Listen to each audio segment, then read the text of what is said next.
tuning in to Friday night's Attitude for Gratitude podcast. I am Rob H. And Samantha. Hi, Samantha. Here at, thanks, Tad. So here at 2218, where they let us host this lovely podcast, the world's oldest Alano, we like to put out there, if you'd like to donate, there is a website. A link will be provided shortly here. We also here at 2218 host many events. The Ride for Recovery coming up on June 26th is the soonest one coming up. There will also be a link provided for that. We are also going to be putting out some love to Pit Squad Rescue. Yes. The link will also be provided if you'd like to foster a lovely Puppies! Puppies! and become a fur parent. We would greatly appreciate it. The link will also be provided. Puppies! Tonight's guests. I'm Tad. Eh? Hey, Tad. I'm Cassidy. Hey, Cassidy. Yeah, smash that like button. Please smash that like button. Smash and it. share the crap out of this. Get it out there. Let's get it out there. Share, share, share. Do it. All right, so what are you laughing at, Tad? All right, let's get this thing rolling, huh? What do you think? Chop it up? Yeah, let's Chop it up, huh? We got all the fancy names out of the way. We got everything good to go. It's time to roll. For those of you who don't know, we are guest hosting tonight. Me and Samantha. If you couldn't tell. I am Rob. Yeah. Well, in case people didn't know, but we got you there. So yeah, as tonight we got two guests here. One is the former / permanent always host of this podcast, Tad, and then founder. Cassidy. Yeah. Founder. Oh, big time. Founder. Sorry. Don't forget Yeah. that title. Correction. Do not Founder. forget that title. He just tased me under the table. Creator or whatever. He just hit me with a taser. Can I do that when we work steps too now? No, you cannot. You Oh. most definitely cannot. Dang it. So, yeah. What would you like to talk about, Tad? Let's just ask you first right out the gate. What would you like to talk about? What ideas? What's brewing? What's on the horizon? Friendships and boundaries. No, I'm just. No, that's not true. So Friendships and boundaries. That's what Okay, you and Tad. Samantha are going to talk about next. No, that's not. Next week, because you guys have a great, healthy friendship. And she's a girl and you're a guy, and like I just wanted to throw her under the bus because it's funny. But actually, Cassidy and I are going to be talking about relationships. Ew. Yeah, Ew. right. That's icky stuff. Yeah, it's awful. Until it's not. No, relationships it's are. awful. It's No, awful. they're It's wonderful. They're wonderful. So, I mean, Cass, you just want to.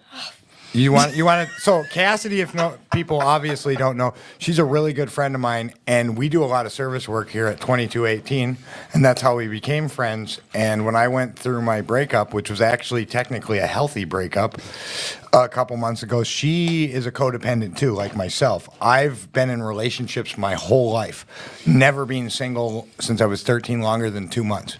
This is currently the longest I've been single, going on 2 months, 1 week, and 3 days. So I don't know. 16 hours and 14 minutes, but who's counting, right? Yeah, and This dude. I love it. well, and Cassidy and I talked, and you want to just share a little bit about Yeah. your experience? Yeah, so when I met Tad, I was in a place where I was probably at a rock bottom, I would say. I was in recovery still, but basically, I was in a really rough spot. I was terrified of everyone around me, and I had just gotten out of a relationship. And this relationship in particular was really a turning point for me. And I think of it similar to when I first came into the rooms of Narcotics Anonymous. Basically, I learned that I'm not only powerless over drugs and alcohol, but I'm also powerless over relationships and People. People. Powers over people. And just people around me. And I mean, right now, one thing that helped me a lot and helped me kind of get out of that spot is really turning to a different 12-step program called SLAW, Sex and Love Addicts Anonymous. And I consider myself more of a sex and love addict than I do codependent, mainly because the way I view love and feel love is very addictive. I have a lot of addictive behaviors and mannerisms with it. Well, I think one of the things here is that like you're an addict. Yeah. You know what I mean? Like, you know, like realistically, it's like it doesn't really matter what the substance or what the feeling or whatever it is. Like you're an addict. You know what I Yeah. mean? Like it's basically it's like we got this disease and it's not just chemicals. It's not chemicals that like it's our thinking and like the obsession and the compulsion and what it does to our lives. You know what I mean? I've never heard of sloth. Yeah. Sloth. SLAW. Slaw, SLA. SLAA. Yep. I've never heard of that one. That's a new one. Which I'm not knocking it or anything along Yeah, those it's lines. really, it's not very prominent in Minneapolis. Like I found it it was like a fluke that I found it. Whoops. Yeah, like that's kind of how it went. Filler. But like I was at a place where I just was extremely desperate and I needed help in one way or another, and I was at a breaking point, and I reached out to a friend of mine who she was in the program. She added me into it on Facebook. So it's a Facebook group. And then from the Facebook group, I basically said, "Hey, I need help." And they were like, "Cool, like we got you. Here's a Boom. WhatsApp group chat." And I got added to the group chat. And then they were like, "Hey, we're all in Los Angeles, but like there's meetings every day, every time of the day." And I basically found Zoom. I hated Zoom meetings, but honestly, SLAW, there's only 3 meetings in Minneapolis, and it doesn't work with my schedule. Really, Zoom has really helped me with SLAW. Because it's the only thing that's available. I'm more so comfortable talking to people who I don't know and I know don't know me and my background. So So you can just tell them a whole bunch of bullshit, huh? right. They'll believe anything. I think I want to start going to Zoom meetings now, Rob. Yeah. Right, like My you could, Tad's new name's gonna be Bill. Like- My name is Bill. like I can just pop on there and be like, "Hey, I'm really struggling, haha," and then like click off and they'll never see me again. So it's like the best thing ever. Oh no. So what you're saying is you got like 100 random people just worried as shit about you right Right. right. Literally, because I'm actually. So I was in SLAW. I did it for every day for 30 days, and then I totally did like you know, when you first come into like NA and you're like, yeah, I can still do drugs. Like I can do controlled. Yeah. Use I'm it. just Yeah. what is that? Weekend warrior. Yeah. Yeah, that was me. A casual meth smoker. Yes. I was like, yeah. Habitual a weekend heroin user. Yeah. I was like, I may have almost gotten married, but like, it's okay. We're not an actual addict. We can still like have some friendships who we have crushes on. No, I went straight. I was going hard with the program, and then I was like, peace out. Fuck this. It's painful. And then I thought I could control it on my own, and I just spiraled. Yeah, as with anything. Yeah, You yeah. know, as with anything, it's how our mind What? works. You know what I'm saying? It doesn't really matter. I mean- chemicals. You know, like I mean, realistically, I can turn a good thing into a bad thing, just by the way of how I obsess and compulsively do things. It doesn't matter what it is. Weightlifting, Not you, eating. You know what I mean? Yeah, like anything. I can turn anything good into a bad thing because I Even obsess all the puppies? time. Puppies, yeah. Well, You can't turn puppies into a bad thing. Well, I mean, like if I could, I bet you I could. You know what I mean? Like, let's say I'm like, oh puppies, you know, and then I got like 211 Okay, puppies at my then- house. yeah. You know what I mean? And then the puppies are chewing on the walls and Yeah. they're chewing up TVs and they're setting the house on fire because who knows what they're gonna do? That might be an issue. Or turn other puppies into slightly. If I not get rich, I'm employees. going to buy a huge farm, and Rob's going to have like 220 puppies. Well, That I think maybe like 10 would be just fine. But Yeah, like, that's a fair number. but like, Trying to but think realistically, about she better not be listening right now. She's listening. Yeah. But I mean, like that, like I was just saying, like for instance, you gave me an example, and I'm like, I'll tell you how I can screw that up. You know what I'm saying? Right, Because right. that's what we do. You know what I mean? And so, like, for me in the relationships, it is almost Relapse an and shit. addiction. It gets me. It's like my sponsor says. Anything I got to put something on it. Anything that gets Tad out of Tad. So, and if you don't know, my sponsor is Rob. So, just so everyone knows, I didn't know that. he did. Somebody tell Rob that Rob's the sponsor. Oh my gosh, that's not what you were saying yesterday. He was so. I mean, it's like Oh, by the way, congrats on your 2 years, Tad. Just throw that out there, huh? Woo. Yeah. 2 years. The founder has got 2 years. the creator is better. The I creator, I couldn't. love it. I couldn't think of what the word was when you come up with something. The founder just came out of my mouth. I'm actually really nervous. I'm never nervous when we do the shows and I'm hosting, but today, like, I'm nervous. I got anxiety and everything. It's great. So all those questions are going to be spitting at you. Yeah. But we never told them it's an interactive show and that they have to ask us questions because I forgot to. Well, I mean, they don't. That's They don't my have fault. to. You know, they don't Well- have to. That's their choice. But We can always ask you questions. Yeah, you guys can ask me questions. Oh yeah. anyway, so what you were saying? Like, so relationships, what they do for me, and because I'm not the type of person that can just have one night stands. Like, if I sleep with someone, I think that's love. And that's just, it's an unhealthy behavior, but it is what it is. So, like, and when I'm in or not in a relationship, I take sex as love. So if I'm not having sex with someone, they don't love me, and vice versa. So automatically, if that's involved, all of a sudden, it fills that void temporarily for me. And so the relationships are just like a drug for me. And so the struggle for me was trying to figure out a healthy way. And I've only had one healthy relationship, and it ended 2.5 roughly months ago. And that was, I straight out of treatment, met this girl in treatment, True love. like a couple days clean. And Yeah. my counselor, That's true love. my counselor, who has been my counselor since I was 18, 25 times. Like, she knows me very intimately, and she's like, you She might. She was like, you cannot talk to her. I'm sure she's a nice girl. Stay the F away from her. Yeah. And she was super not.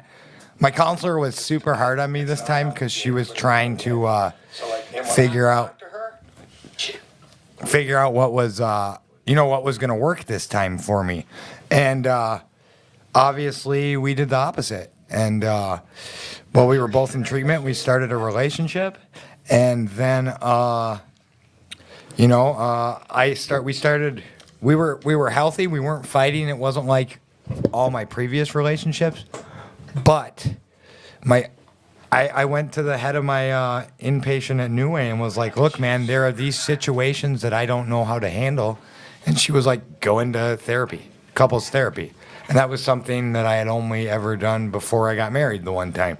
And so I think that was kind of a crucial part in the communication. And Communication is key.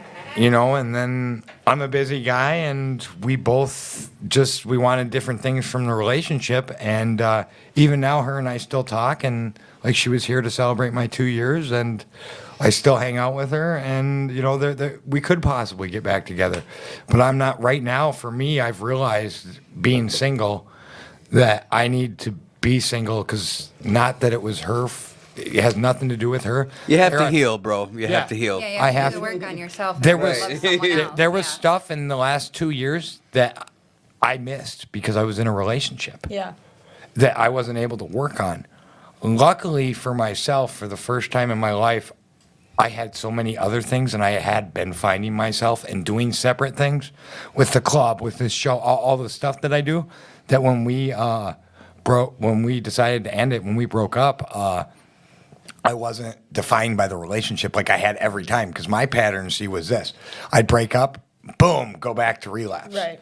Or if I was already out in addiction, I'd break up and I'd find a new bottom. Hey, so like the thing is that like what my experience has been like with the relationships is that like once it's over, it's like so painful, because like before, like when you're using, it's like all right, man, more dope for me. You know what I'm saying? Like, you're like, cool, you know? But, like, now it's like you get in recovery and it's like, oh, this is painful. What do I do with this? And you don't have the You know? ability to numb yourself out. You don't Right. have the drugs, you don't have the Right, alcohol, exactly. You you don't got have to any feel it, man. All that That's shit. ishy, man. It's ishy. It's you interesting know? because one thing I did learn about from SLAW is that you go through a period with a breakup, at least for sex and love addicts, it's called withdrawal. Like when you're still thinking about them, you're in that pain, you're in that pit, and it's basically like you're withdrawing from drugs, but you're withdrawing from this person. Yeah. So Yeah. speaking about that, Slav, we had a question from Cassie. Hi, Cassie. She says, what are the main warning signs that you may need SLAW? Let me shoot that to you, Cassidy. God. There's a lot. It depends on if your primary problem is with love or if it's with sex. For me, my how I figured out I needed SLAW was basically I was in an extremely abusive relationship that I stayed in, and I could not get myself out. A lot of my behaviors were very related to that relationship. After I got out of the relationship, I was trying and wanting so badly to go back, and I didn't know why. It was this longing, there was this need. I knew he was dangerous for me. It's like the drugs. I knew the drug was dangerous, and I wanted to go back. But we do it anyways. We Right. do it anyways. Luckily, I didn't, but I knew I needed people around me to hold me accountable. And it's like this type of thing I can't talk about in an NA meeting. I don't feel comfortable saying, hey, I'm in an abusive relationship and I don't know how to get out. I can't say that. In SLAW, I can. And they get it. It's just this it's a comfort of being. Well, I think that like you can say that in an NA meeting, you just choose not to. Yeah, that's you know what I'm saying. It's not. I mean, for somebody who could be listening right now, that's like not an NA. It's like, well, I'm not gonna go to NA. You know what I mean? They tell me what I Right. can and That's- can't share oh, about. that's You know, very true. I mean, it's a choice on like what It's you. a very- yeah. And like from the sounds of it, obviously that would be more appropriate of a fitting for you to share Yeah. something like that in a SLA. But I mean, Right. realistically, I know for me, I work NA program and the meetings I go to, like. We hear some things at meetings, and that's great. You know, that's the way that I see it, man. It's like, you know, if you need to share it, share it. You know, that's the way that I see it. Pain shared is pain lessons. Yeah, sometimes you gotta share the message, or share the mess to carry the message, or something. I don't even know how that one goes, but I like that one. You gotta share the mess to carry the message. Yeah, that's what it is, I think. Something like that. That's what Close it is enough. now. Yeah, shit, yeah, we claimed it. I founded it.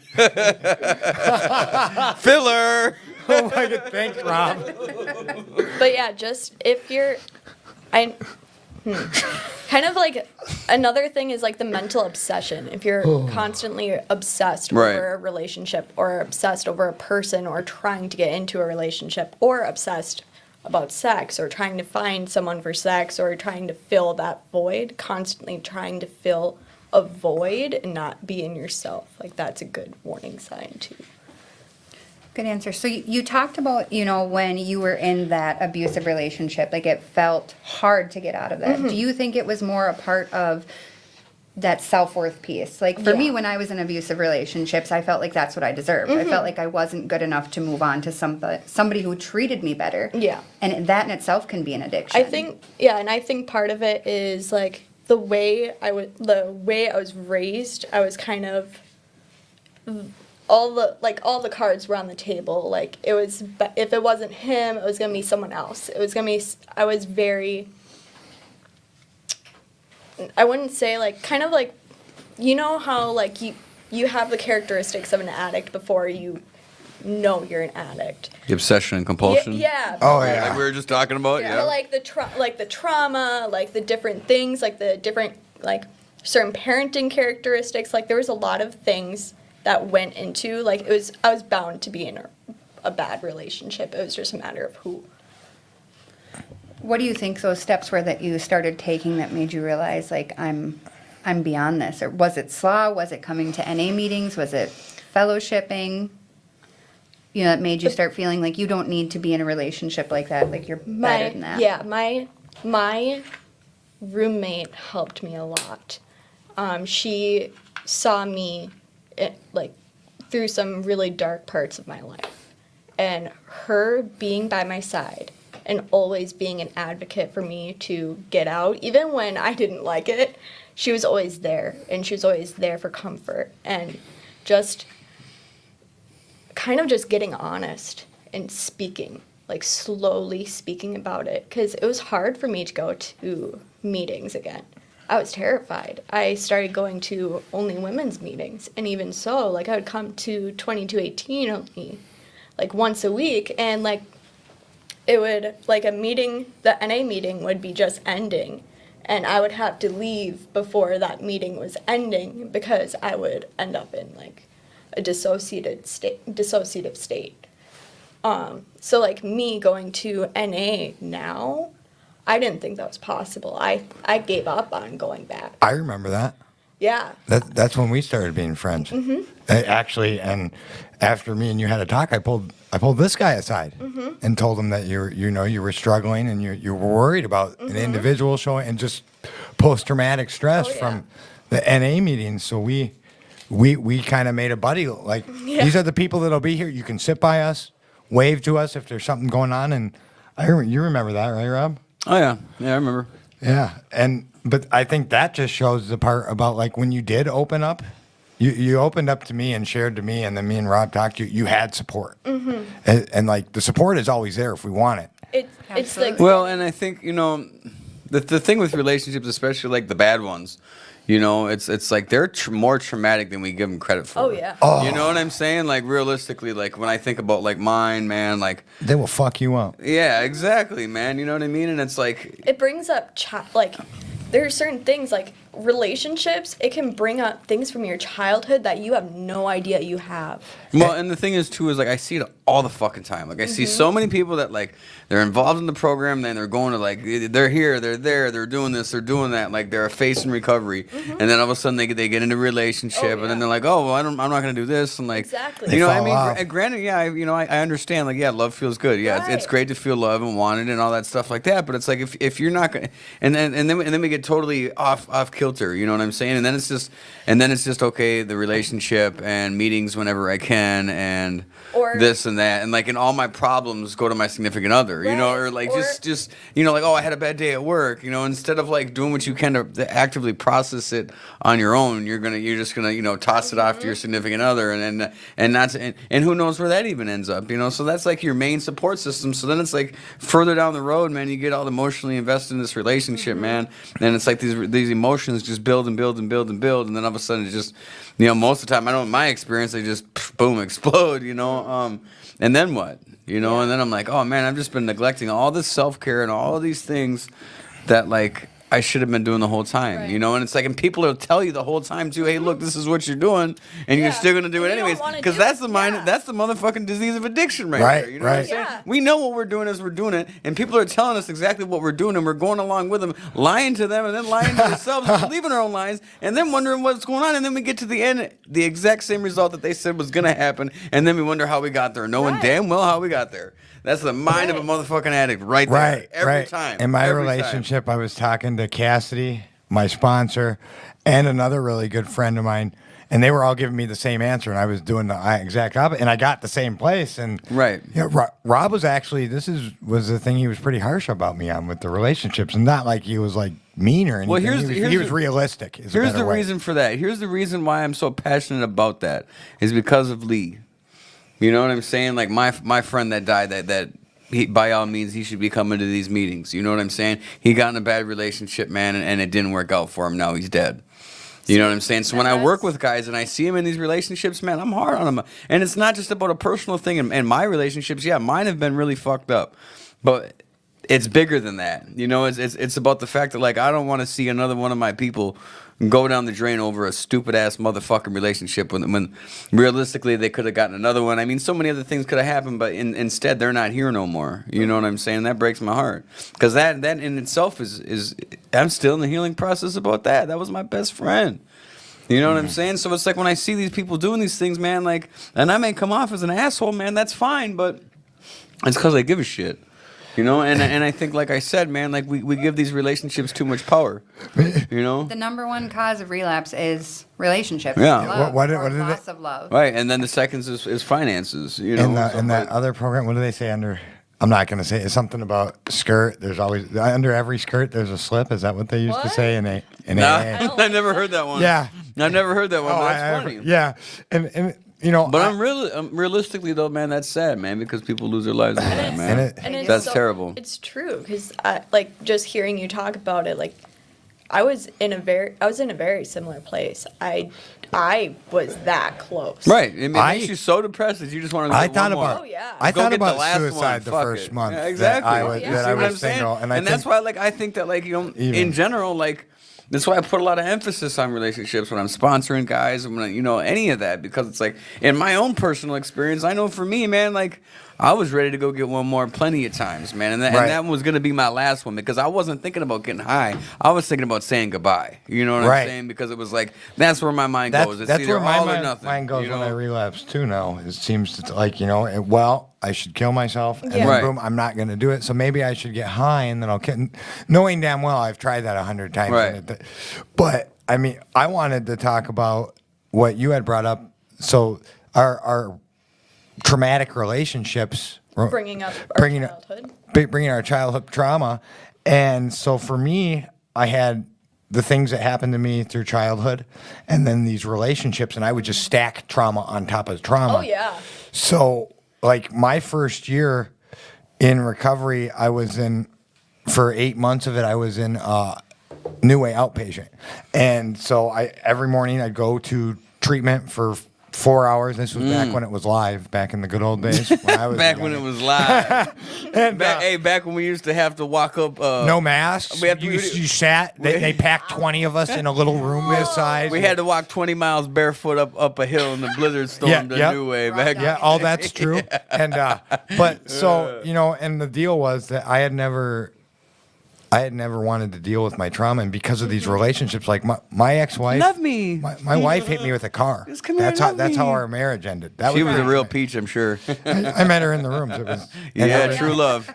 Fresh out of treatment, baby. Yeah, and and so I had all these traumatic things, and the level of trauma, no one can tell me what was traumatizing for me, Right. Or can tell Cassidy or you.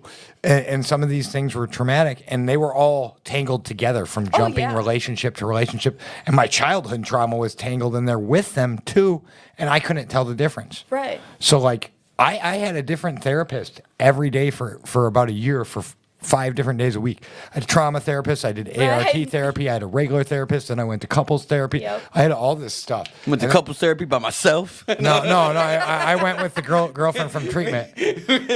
Oh, that was Rob. Oh, Like, yeah, we're trying to work things out. you've done that? No, I've never been any of that shit. One time I did go to the couples therapist I go by to meetings. myself. That's Yeah. it. And so, I mean, in working through my trauma, this is how I realized that they were all untangled. And like I just said, and I always said this, and part of me was like, haha, I'm never going to know or never believe it. What I've already said on this show today is that had I just stayed single and worked on myself from the get, there would be, I would have had different issues I would have seen. But that's not what happened. That's Yeah. not my story. So now I'm here now, and I'm doing the best I can. And I don't know about you, but for me, it started when I was little, is I had this fantasy that my dad was going to rescue me. Well, eventually I gave up on that idea and I turned to men. And that escalated to relationships. Like, okay, well, You're white knight, or yeah, the white knight. And that's actually a common thing with SLAs. People have that fantasy. And it has gotten them into a lot of pain because I didn't even realize it, but when I get into a relationship with someone, there's that childhood part of me that's like, please help me. I just want them to fix it. And then I'll be like, I don't need therapy anymore. I got this loving person. No, that's not how it works. I'm always like trying to look for a loophole. Like, I want to quit therapy. Like, give me a. Come here. What was that? Who was that? I don't understand. What was that? Get over here. Well, and I think another thing. Love you. Yeah, I think the big thing with addicts and recovery, like I know really very, very few people that actually do the work. So like when we get clean, we cling to something else. I know Right. very few people when they get in the rooms, they're not coming to meetings to, catch the eye of Right. some guy or catch the eye of some girl or, Right. we cling to something else. And then the second we get into those Come here. relationships, Right. then that becomes our new Gotcha. addiction. Like, Yeah, I don't right. know too Gotcha. many people that actually work on themselves, and that's a core yeah. reason why so many of these relationships don't work. Working on I'm yourself guilty of it. sucks. But you It's have to do it. Yeah. In order to actually love someone else, you need to love yourself first, and that's one of the hardest things. Right. Yeah, it is. You're true. I commend Rob all the time because, like, he's not like this super hot guy or anything. He's an okay person, love him to death. But he has this joke about like the Heisman thing. Like he constantly does this, and a lot of guys hit on him, but he doesn't go for it. We call him You know, eye but- candy, and you're telling me that he's not super hot. I know. Sorry, my best friend. But like he But works on himself. He You're looks getting like the humbled guy from today. Five Finger Death Punch. Like he get. I think he looks like the guy from Sugar Ray. No, Five Finger Death Punch. I've heard both. I think he looks like Well, no. Robert H. Rob's Well, gonna the- steer us but it- back. No, No, I yeah, think it's exactly. I super don't want to commendable. talk about me, man. Let's talk about But Rob. like, no, I mean, the thing is that I mean, yeah, I'm at this point where I'm staying single because here's the deal: is that like we actively participate in these patterns of behavior that we unwillingly even know about, and it's like my pattern. Yeah. My pattern is like I get in a relationship, it doesn't go well, we part ways, I get my heart broken. 6 months later, I'm back at it again. So this time around, I've been single for over a year now.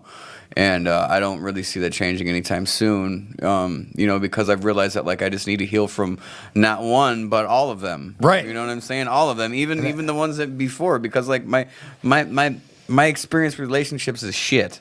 You mean you you don't know? put a Band-Aid on a bullet hole and just Exactly. expect it to be And I fixed? know I did that for a long time. I put a whole Oh. bunch of Band-Aids on bullet holes. How'd You know that what I'm work? saying? And it didn't work, Oh.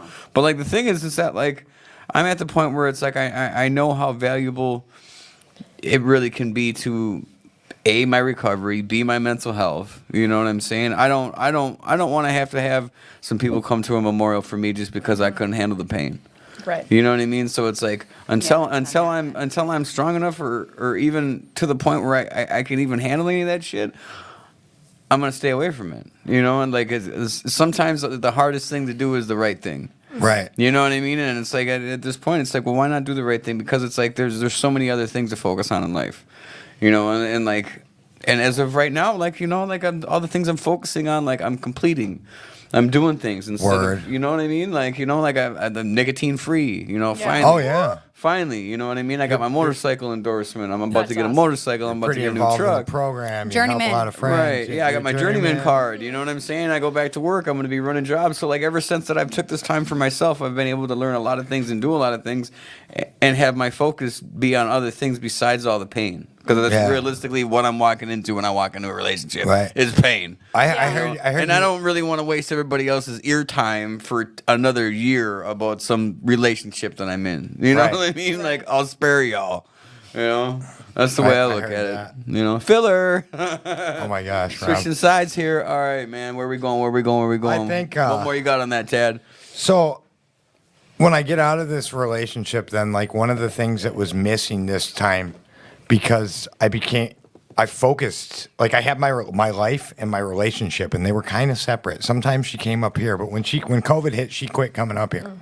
Like we used to have 2 days we were both up here, and that was, and for the first year, I didn't hang out with girls alone other than my girlfriend. And then because of her and her issues, and they were her issues, I was very respectful that her past relationships guys had proven to her that they were not worthy to be able to have friendships with girls. Me, however, my whole life, and I've talked to all of you ladies about this, I've always had a female friend and never been intimate with them. I've always had a best female friend my whole life. I grew up with my mom, Mom. and all that Mom. stuff. And so that, that was when I got out of this relationship. That was one of the things I started pursuing Mom? Rob has a really awesome female best friend too. Yeah, I'm gonna steal her from. But anyway, so and one of the things that came from that, three of my really good friends are in this room. One will not be mentioned or on the air at all because she's sitting over there curled up on the floor because she's petrified of the microphone.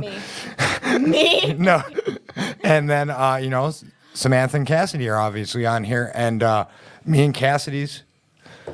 He's Brandon's female. my friend. Brandon's He's female. a male. He's a male. Oh, yeah. Pay attention. Pay attention. Yeah, and Samantha just called her boyfriend a female live on the podcast. That's awesome. He'll be able to sound like that said for that. later. I never That'll said look real good in couples therapy. Oh, yeah. Yeah, he's the female. No.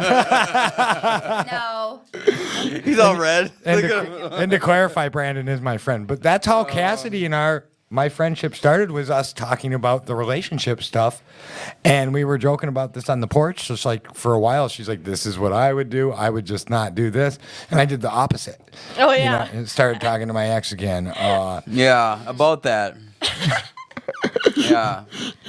How many conversations did we have about it that? wasn't- Yeah. Oh, yeah. And Rob. It And wasn't too long until I took your action and was like, I'm gonna just go off the deep end too.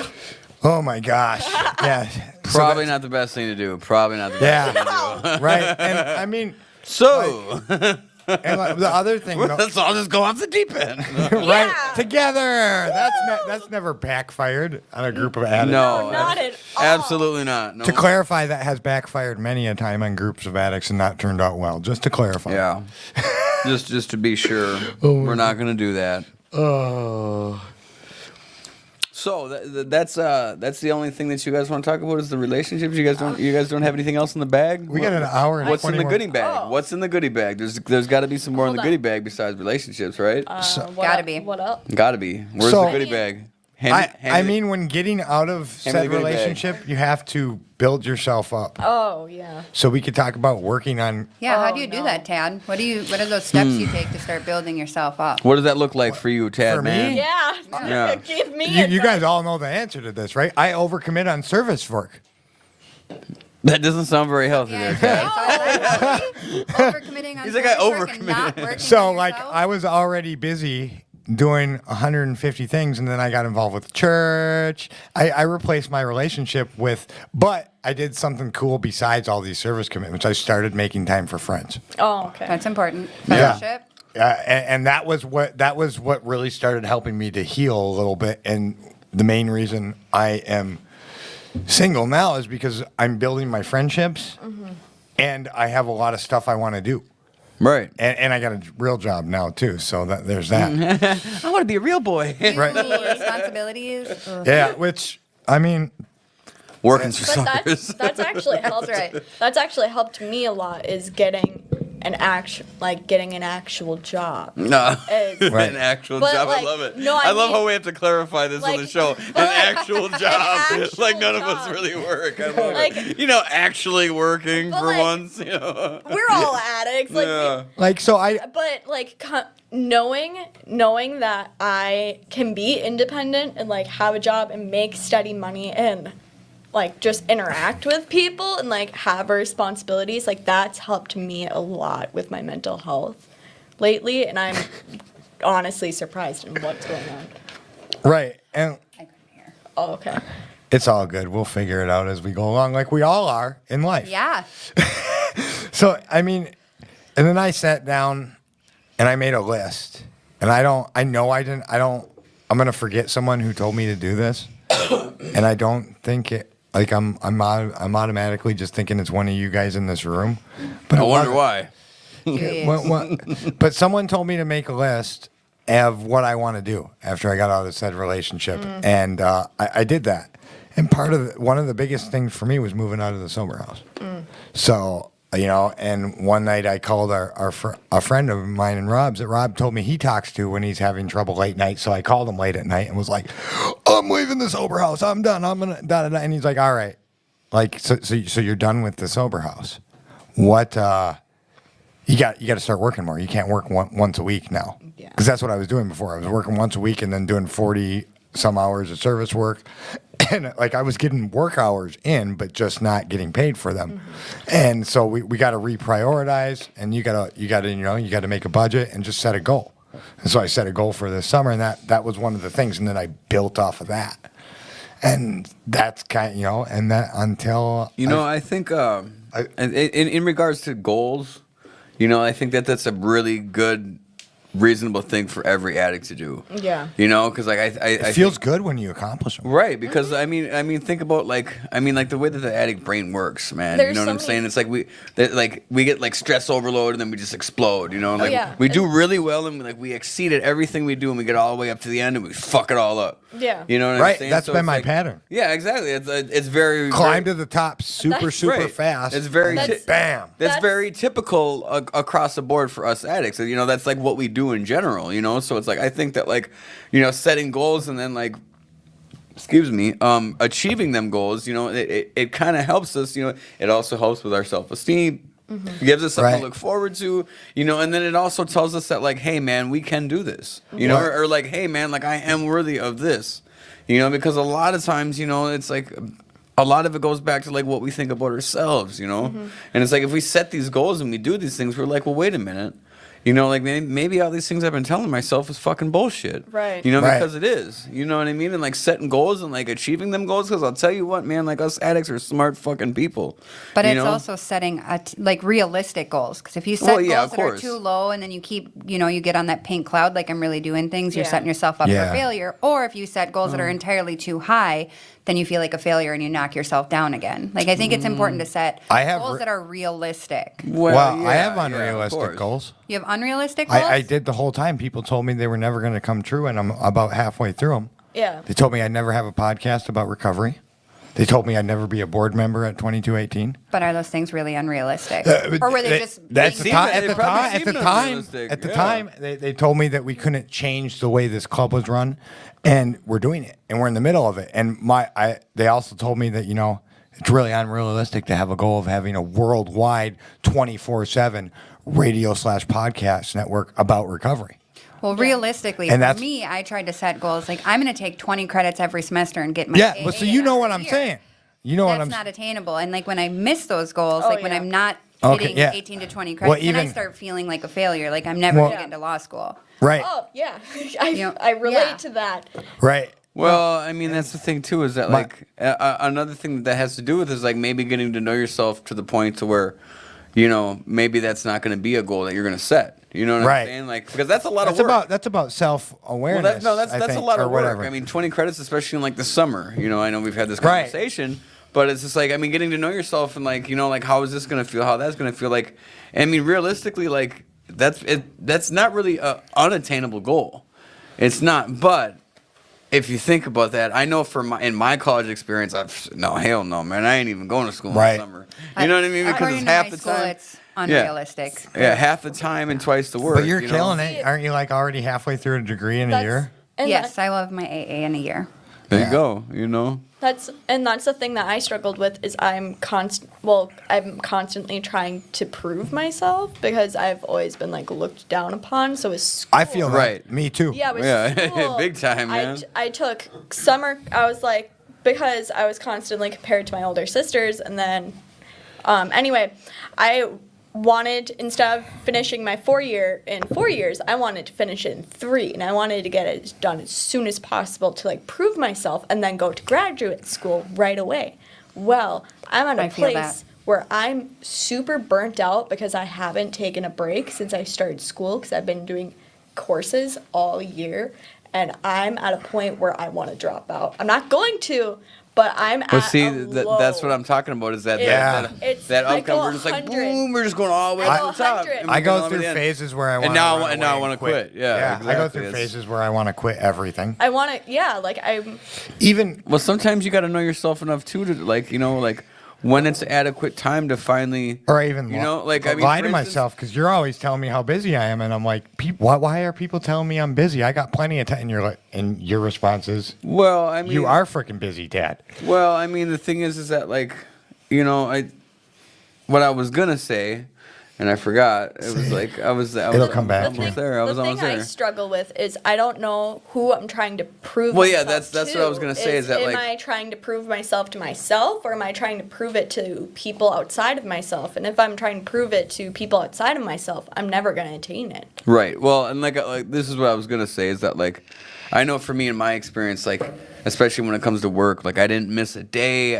I wasn't a minute late for like the whole time I've had my job, my career, 5 years. You know what I mean? And like finally, I just now recently took some vacation time because it was like it's that time. You know, like I get so overloaded and all this shit that like I just don't really. I'm not stressed about that, and I'm not worried about that. Like, so what if like if I take this vacation and they're gonna decide that like, hey, this guy hasn't been to work enough, so we're gonna lay him off, you know. And I'm so worried about that and so paranoid about that. But like once I finally cross that barrier, it's like, you know what? Sometimes you do gotta just take enough time for yourself, you know, regardless of what anybody's got to say about it. You know what I mean? Like, oh, like, you gotta be working, you gotta do this and you gotta do that. Like, You got to go to Cali again. right, exactly. Go to California, go to Washington, you know, and like, and that's been huge, man. Like that's been really huge because like I didn't do so many things, Yeah. like just because I wanted it to look good. You Yeah, know? that's well, I something wanted I to be the struggle model employee. Exactly. Which when I look at all the other employees, man, I'm doing a pretty good fucking job at it. You know what Yeah. I'm saying? But it's like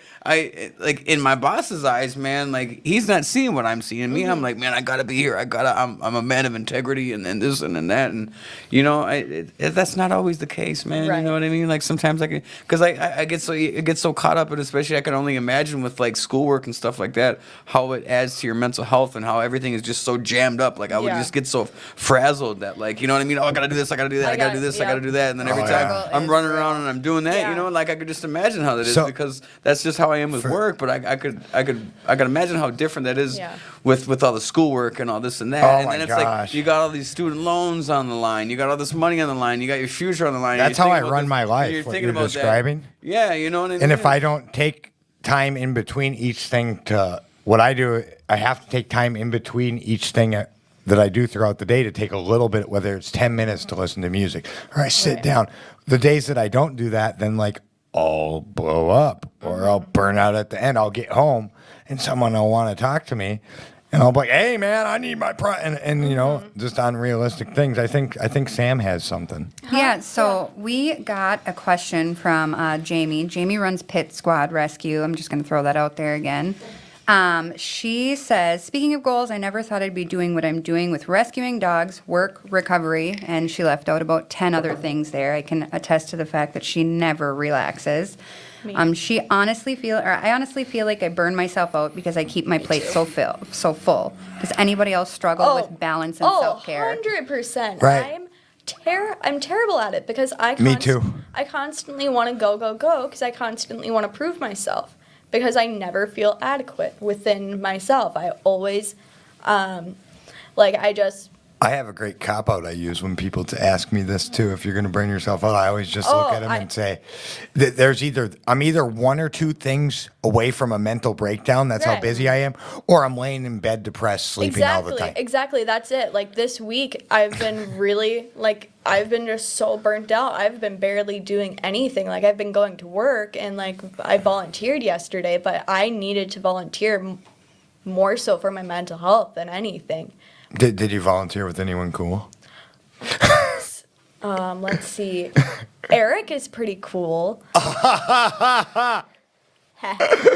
Wow, I know I'm number one and two. Thanks. Yeah, you're welcome. But yeah. So do you find it hard to do like those self-care things, like balance I feel self-care? guilty. I feel guilty for that.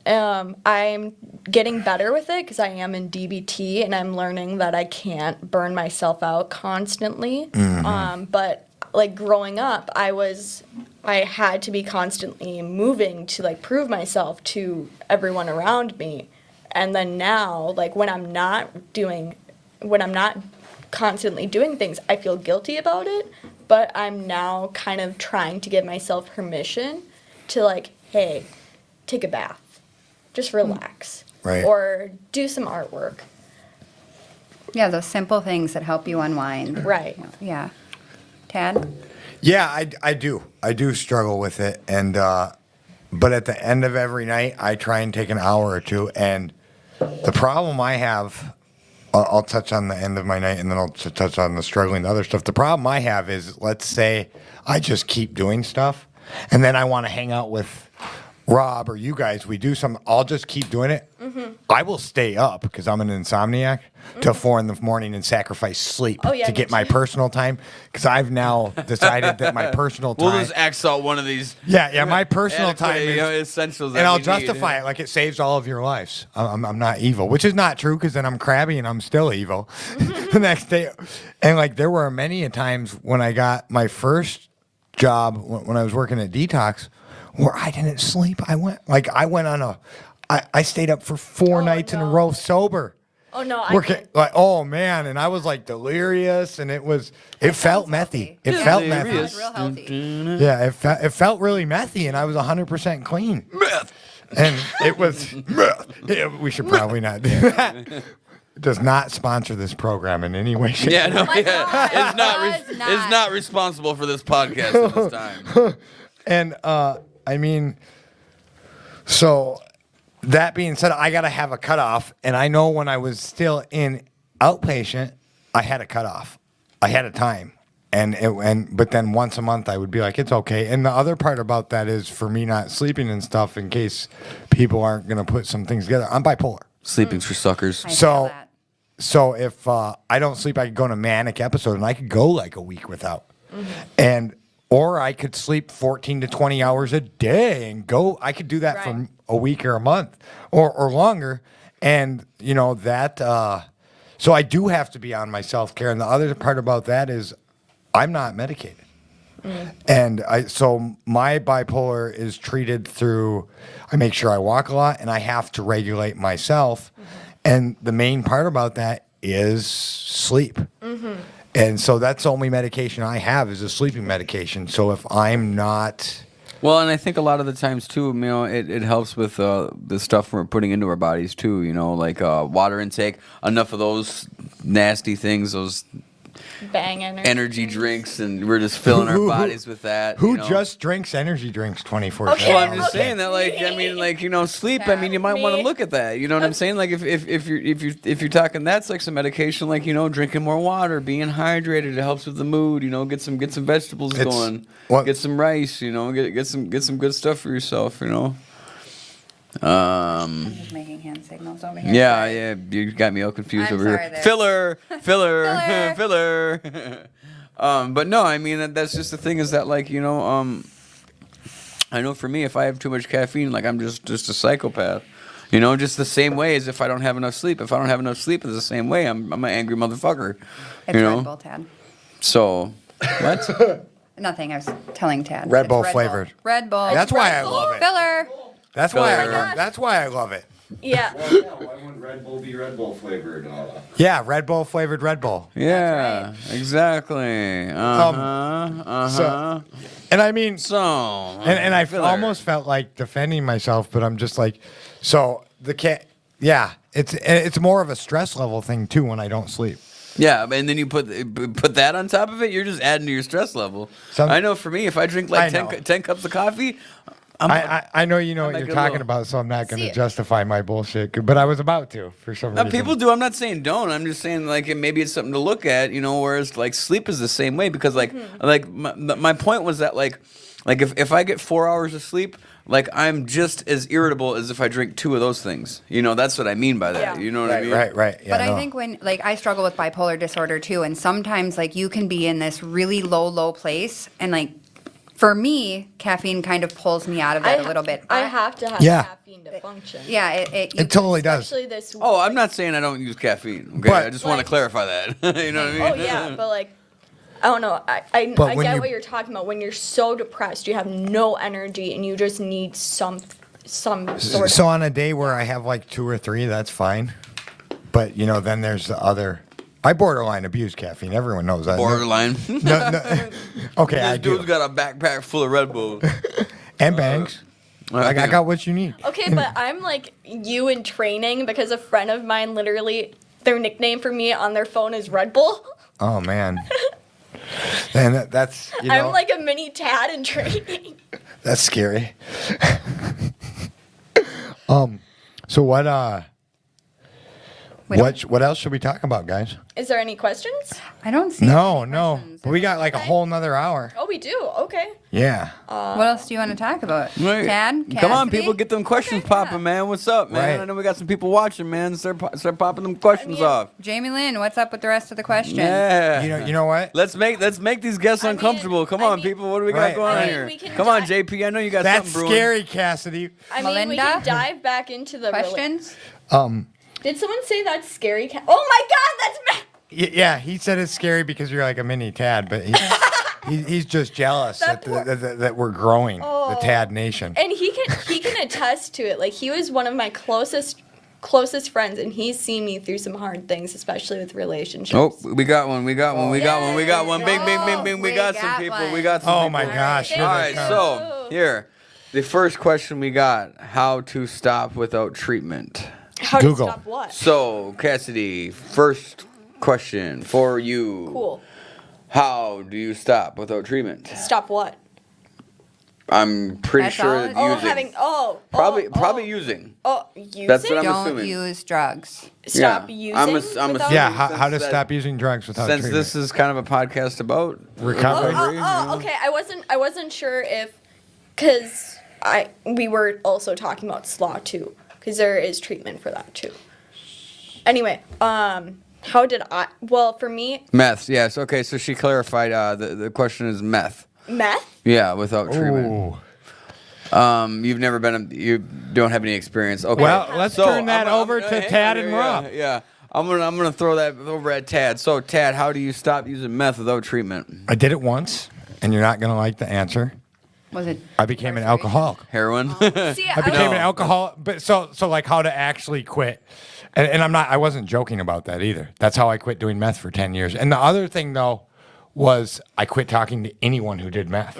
Right. Like anything, because other way I've tried, if I talk to people in active addiction, boom, I was getting high again. I was Right. back on it. Meth is my DLC. Right. If y'all didn't know that, and Mine's the next one.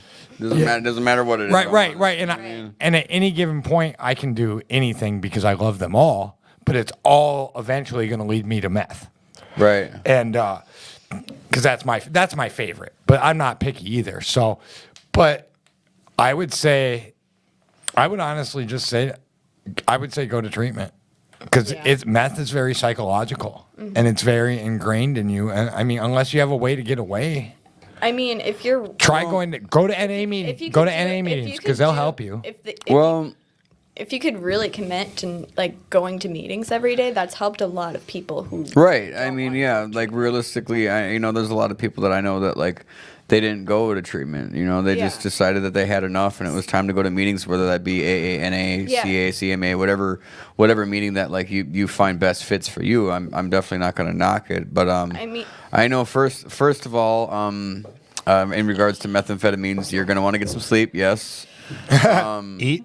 I know in my experience, Eat. like methamphetamines was something I always wanted to get away from. I hated that drug, and it followed me around for 15 years. I love it. There were parts of it that I loved, but it was just something that was just the evil entity that I didn't want to be around anymore. And there was really periods where like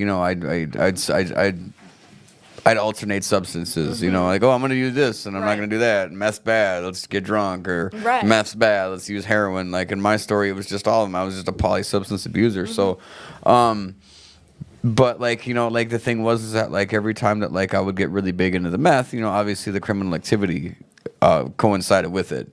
And like with the other drugs, I mean, it was a little bit different, but like with meth, it was like, I'm gonna commit some crimes, And I know I gotten in a situation where like I got my teeth smashed out, I got my jaw broken, and it was like just a bad night, And it was like it was at the end of one of my runs, and it was like I got so sick of the people, I got so sick of the all the shit that went along with it. And it was like, man, and then I got arrested on a warrant. Imagine that. You know what I mean? Yeah, I got arrested on a warrant, and I went to jail, and I just slept. I just slept the whole time. When I got out, I was like, I don't want to go back to that. And needless to say, this was like 9 years before I actually got clean. So there was obviously some periods where like, I went back to the meth, and to be honest, meth might have saved my life. You know, like it may sound ridiculous to say this, but meth might have saved my life because I was using heroin, you know, in the end, and it was like,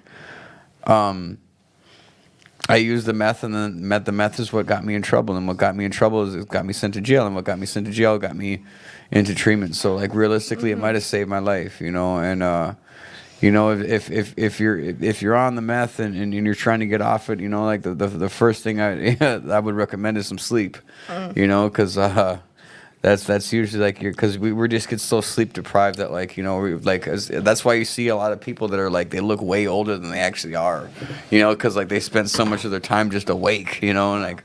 And that's terrible, but yeah, I mean, I would suggest some 12-step support group, you know, and get around some people that have been there and know what you're going through, and that are actually willing to help, not just say that they're gonna help, but they're actually willing to help. Like, you know what, Yeah. like you call me at 3 a.m, you can call me at this time, I'll take you to a meeting, you know, this and that, you know. Or just show up outside your house to talk you down for a couple Right, hours. exactly. Yeah. If it's 1 a.m, you know, that too. So I mean, like realistically, like, you know, just find you somebody that like really gives a fuck. You know, and doesn't just say it and actually shows it. Yeah, someone who can not only just talk about the steps to you, but like guide you through them, show you by example instead of just spitting them at you. We have a few questions now. So, Cassie asks us, "What is a healthy way?" Hi, Cassie. Hi, Cassie. Hi. She says, "What is a healthy way to introduce balance?" Cassidy, Oh, for me? it's for you. Oh, Yeah. that's very nice.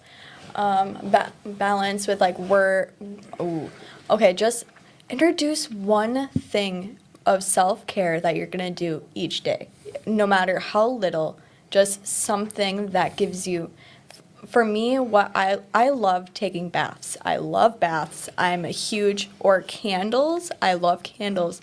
Like literally the smallest things, just make time for doing that one thing, or that one thing that just makes you smile. So if it's like looking at cat videos, Puppies. cat videos or puppies, or doing something, just doing one thing for yourself each day, and that will help.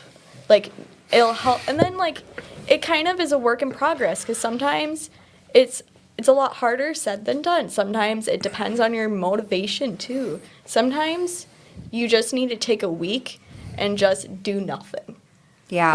Love Honestly, that. I like that. Love Yeah, that. I like that that. like Go up that's to the woods. Yeah. like that's been my week this week is I've been catching up on a lot of sleep because I've had very low motivation, and it's just being okay with where you're at and not giving yourself any invalidation, like just validating where you're at and validating your feelings, because that'll help in general too.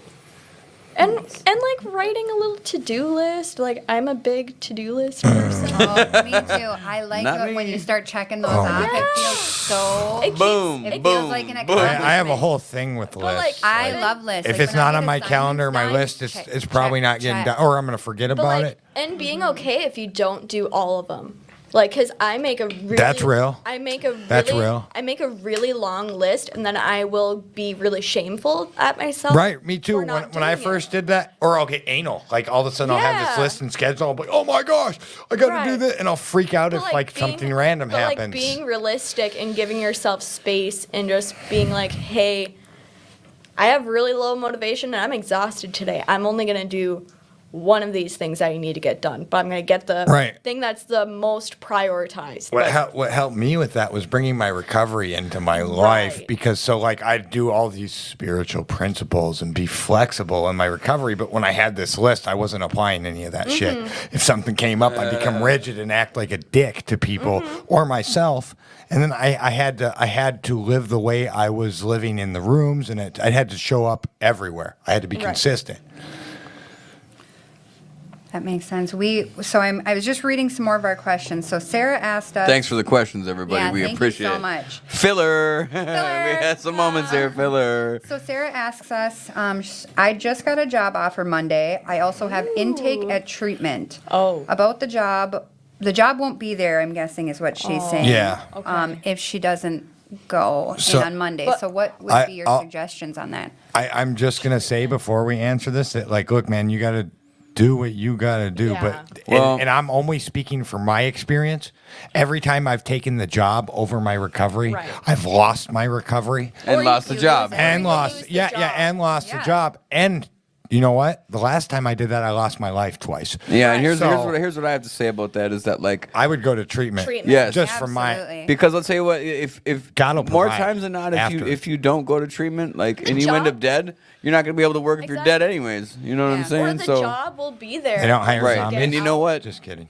Opportunities will prevail once And once you who stay knows, clean like, and work you a could, program. You could get a better job offer That- after Yeah. you're That- in a healthy Right. place. That was Yeah. totally my And what are- excuse too, and God has provided. Yeah, and like, what are Yeah. you gonna bring to the job if you aren't like fully healthy and at your like a good place?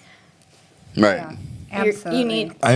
I don't know. I think the treatment's a better. Oh, big good time. idea. You know, I know for me in my experience, there's been numerous times where I left treatment because like I had to get a job, I had to go to work, I had to do Or this. You you know, and I had rush to do into that. a job Oh, and it's too always. soon, I yeah. always. That was always something because I didn't work for a I year always felt that like this that time. was what made me a man is that I had to go to work. Mm-hmm. You know what I mean? But like I Yeah. failed so many times that it was like, okay, well maybe I'll just let everything come to me exactly how it's supposed to. And I know this time in my recovery, that's exactly what happened. You know, I put my recovery first and everything fell into place, you know. So if you're listening to this, that is one thing I would love to just smash right into your head that like, if you put your recovery first, everything will fall into place. Right. You And need Like, to- I that, promise just- you that. that I was kind promise of what you I that. was saying. Everything Everything I does. live by It that, has. man. I For honestly me, live by that. like- dude. Seriously. Anytime I don't put my recovery first, shit's all fucked up. But when I put my recovery first, it works out. Me and Rob, I don't know. I'm just gonna break some of my privacy. When we were working the steps, and I was having a little, I was snapping off on people, and we were talking about it. And what it was is I was taking my will back, and I wasn't doing God's will. Whereas before, I was like, God had provided multiple times in these 2 years that God had provided for me. But Tad was now trying to do that. And I'm not saying I just sit on my ass and wait for money to drop from the sky as provided by God, because that's not reality. But your recovery You comes need to first. take But my care of it. recovery You have comes to- first. You need to take care of yourself. And while too. doing, because I do a lot of stuff for others and I do a lot of stuff in the community, things just have been working out, and one way or another. And that doesn't mean I don't have to work and earn money at some point, because I do. But I don't know. If your recovery comes first, things are going to work out. Well, yeah, no, like I said, like I live by it. Like I live by that. Like that's like the best advice I can give anybody, man, is you put your recovery first, everything will fall into place. Man. All right. That's it. And anybody that I've ever told that to that like really actually listened to what I said and actually did it, like they're like, wow, that actually worked. And it's like, man, like I live by it. And that's not to say that like, you know, like life's not gonna happen. Like life is painful, but like What? is it? No. No, filler. No, but I mean, honestly, man, like you know, like if you, because here's another thing too, is that like, in regards to like family and stuff like that, like it's kind of the same aspect that like, I give my family like once a week, you know, because like they actively use and like, you know, this and that, and then like I put that boundary there because like, let's say that I go over there 4, 5, 6 times a week, you know, and then I start using and I go back to using and I'm a dead man, so like. That once a day is a lot better than them having to visit Yeah. me in a coffin. And- You know what I mean? Or in Word. a graveyard. For- You know what I'm saying? and- Because that's the reality about my diseases. Like I was gonna die. Period. You know. So Say that. and like and a lot of times too is like we don't really think our disease is as bad as it is. You know. And I see it so many times. Like in the 5 years I've been clean, like how many people go out and they lose their life. There's been people I've watched lose their life of opiate overdoses and like they didn't even use opiates. You know what I'm saying? And it's like, well. What you know? What happened? That's Yeah. that's the disease of addiction. Is that Right. like, you know, we don't Cunning, think baffling, we don't think powerful. it's that bad, man, Oh, and it's gonna take us out. You know what I'm saying? Yeah, I Like, heard it's that. gonna take us out, whether it be through relationships or whatever. Like Yeah. in my experience, man, like I got a disease that lies to me in my own voice, you know, Right. and Oh, it tells yeah. me things like, why do you do this? Why are you still around a lot of these people? You know, like heard when that. you continually get hurt and this continually happens and blah blah blah blah blah. What do you even do this for? Why Oh, don't yeah. you just walk away? What do you even go for? What's the point? What's the use? I know that that's my disease working its way on me. You know what I'm saying? And if I continue to sit in that shit and I listen to it, eventually I'm gonna use because I'm gonna talk myself Yeah. into it, and it's gonna come across real subtle. It's gonna come across like maybe I should smoke some weed. need because I have such bad anxiety issues, right? Right. Because I'm a good fucking doctor. You know what I'm saying? Like, you know what I mean? And then it's just gonna go from there, man. And it's- Where'd you get your medical degree from, Dr. Rob? right? Yeah, I'm a doctor. My life, streets. my life hurts. You know, give me some marijuana. You know what I'm saying? Oh man, and that's just how it's gonna go, man. But I know that like I don't have to listen to myself, you know, in them dark times, you know, because it happens, man. Just because just because I got to a certain spot doesn't mean that like I don't think about using her. I don't try to talk myself into doing stupid shit because I Facts. do all the time. You know what I mean? And like to be honest, it's like the longer I go in recovery, the harder it gets for me to not listen to that because it's like, oh well, look at this. I've done this, this, and this, and maybe this won't be that bad, and maybe this won't happen. But I really need to pay attention to the fact that like it controls my whole life, and it will take everything that I've worked for and all these goals that I talked about before and all that. They It does, gone. it does not matter. Gone, boom, just like that, just like Bam. that. You know what I mean? And then I'm like, whoa, how did I get here? You know what I mean? I'm all crying. I'm like trying to call Been someone. there. And everybody's like, hey man, we told you what the fuck you were doing, man, but you went and did it anyways. No, I didn't, man. You got it wrong. You're just being mean to me. Yeah, you guys are picking on me. You know?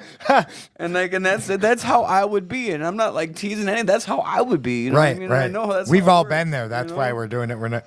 You got more questions, Sam? Yeah. I think do so. have more questions. So Jamie Lynn says, do you guys ever feel so busy you don't have time for friendships that are so important? yeah. I Oh, know hell you yeah. do, Jamie. I love you Yes. still. I'm that. Yes. I'm that way. Oh. 100%. Yeah. Not me. Yeah. Yeah. So, Rob, you want to no. answer first, or you want me to answer first? Yeah. So for me, So friendships are. It's so hard because sometimes I think I'm too busy for friendships or like to even like text or something. So friendships, like if I'm not talking to someone or if I'm not in communication with a friend, I know that I need to take some self-care because I isolate when I overload myself, and I will continue like overloading until like I'm completely isolated. So for me, like a balance of like is like recently, because I have like this week I've been struggling with low motivation. Just texting has been a chore, but honestly texting has helped a lot because I'm actually communicating with people rather than just completely isolating or like just quick encounters of like calling or like for me I'm blessed that I have a roommate where I can just pop out of my room and be like, "Hey, I need a friend right now. I'm isolating." Or like, "Can you give me a hug?" Or like a quick encounter like that makes a huge difference. And like, but yeah, I totally am that way, and yeah. Okay, you can go. So obviously the answer is yes, because we were all screaming for me. And I do feel busy, and sometimes it would be easier, and sometimes I don't want to be around people. No. Because, no, it's true, because I live in a house with 20 guys. I'm here at the Alamo Club. I'm dealing with people all the time. But what I always tell people are two things, is that one, and I believe this, because I found it out, relationships are work. And I'm talking about friendships. Friendships. So I have to put in the work. And then this other counteractive thought here is, so when I'm at my lowest and I'm by myself and no one's calling me, I have to call people. Yeah, And works I have two to reach ways. out to them. You guys don't know that I'm struggling unless I tell you that I'm struggling. I can sit in my room and be mad and say no one loves me and my friends don't like me. But if I'm not putting in the work to have said friendships and let people know, and like, because right now my life works like this. If I don't contact you guys for about anywhere from 2 to 4 days, you guys will leave me alone. I can get 2 to 3 days in my, because you assume I'm busy. You guys, this is really what happened. I got the hack now. 2 to 3 days I can go without contacting people, and then after about that, they're like, "Hey, where have you been?" Right. Because of my busy schedule, people assume. So I can lay in bed for 2 or 3 days before the phone calls start coming in. I figured that out. I probably wrecked it now, but You just told on so Yep. you- Snitching. yeah, but so but like so I have to put in that work, but it wasn't always like that. A couple years ago, when I first got clean, people would not call me because I wasn't calling people. All right, so we got another question here. I really quick just wanted to say I didn't mean that as a shot at you, Jamie, because we both do it to each other. I absolutely adore you, and I Aw, think listen to the that. only person that there's two Oh. people that are never too busy for me, and I get it. But Rob and Melinda, I love you both. Jamie, I really love you. I'm sorry. Nah, jeez. Okay, I'll, next No, one. I'll jeez. remember We- that. hey, we can do that I'll mushy remember shit that some other next time time. you hit me up. Tad is always there as well. We can do that It's mushy No, I'm shit too some other busy. time. I'm All too right, busy now. All right. So, this question is: have you guys ever dealt with a friend in recovery going back out, and if so, what Yeah. did you say Yes. to them, and what can you do to remind them of the road they're going down? I'll take this. That one hit me first. right in my chest. Right, I'll take this one first, and then I'll shoot it over to Cassidy, and I'm sure our host. I'm sure everyone here Yeah. has a thought on this. So yes, and my buddy, I had to tell him because I wasn't at a place, and even if I am at a place to where I could take drunk phone calls or deal with someone using all the time, if you weren't going to get help, I can't do it for you. Like there's been other times where people have come to me and they've wanted to do the right thing and get clean. And that's a different situation. If they're still out there, like, look, man, you know where the help is. I will support you when you want to get clean. For now, I love you from a distance. I can't do it right now because my recovery is first. And I've had to say that multiple times to friends. And it's not that I don't care about them. It's not that I'm not praying for them and that I don't want them to have the best life. It's just that I can't, we can't currently be active friend. I'm not going to hang out with you where you're rolling a meth pipe or where you're shooting a needle because I'll be next. Right. Yeah, I'll be next. I'm a really firm believer in I struggle with what Rob was talking about earlier. I have a lot of people that are still sick in my family, and I will let them be really close to me and be in my house, when they're under the influence. And I struggle with putting those boundaries up. But friends in recovery, I have witnessed quite a few friends, like Rob, I've lost people. We just lost Nate back in January, and at that time, I called Rob crying, promise me you'll call me before you do. Mm-hmm. It's a really touchy subject because I really believe we don't shoot our wounded. I forgot and the sometimes second part of the question, too.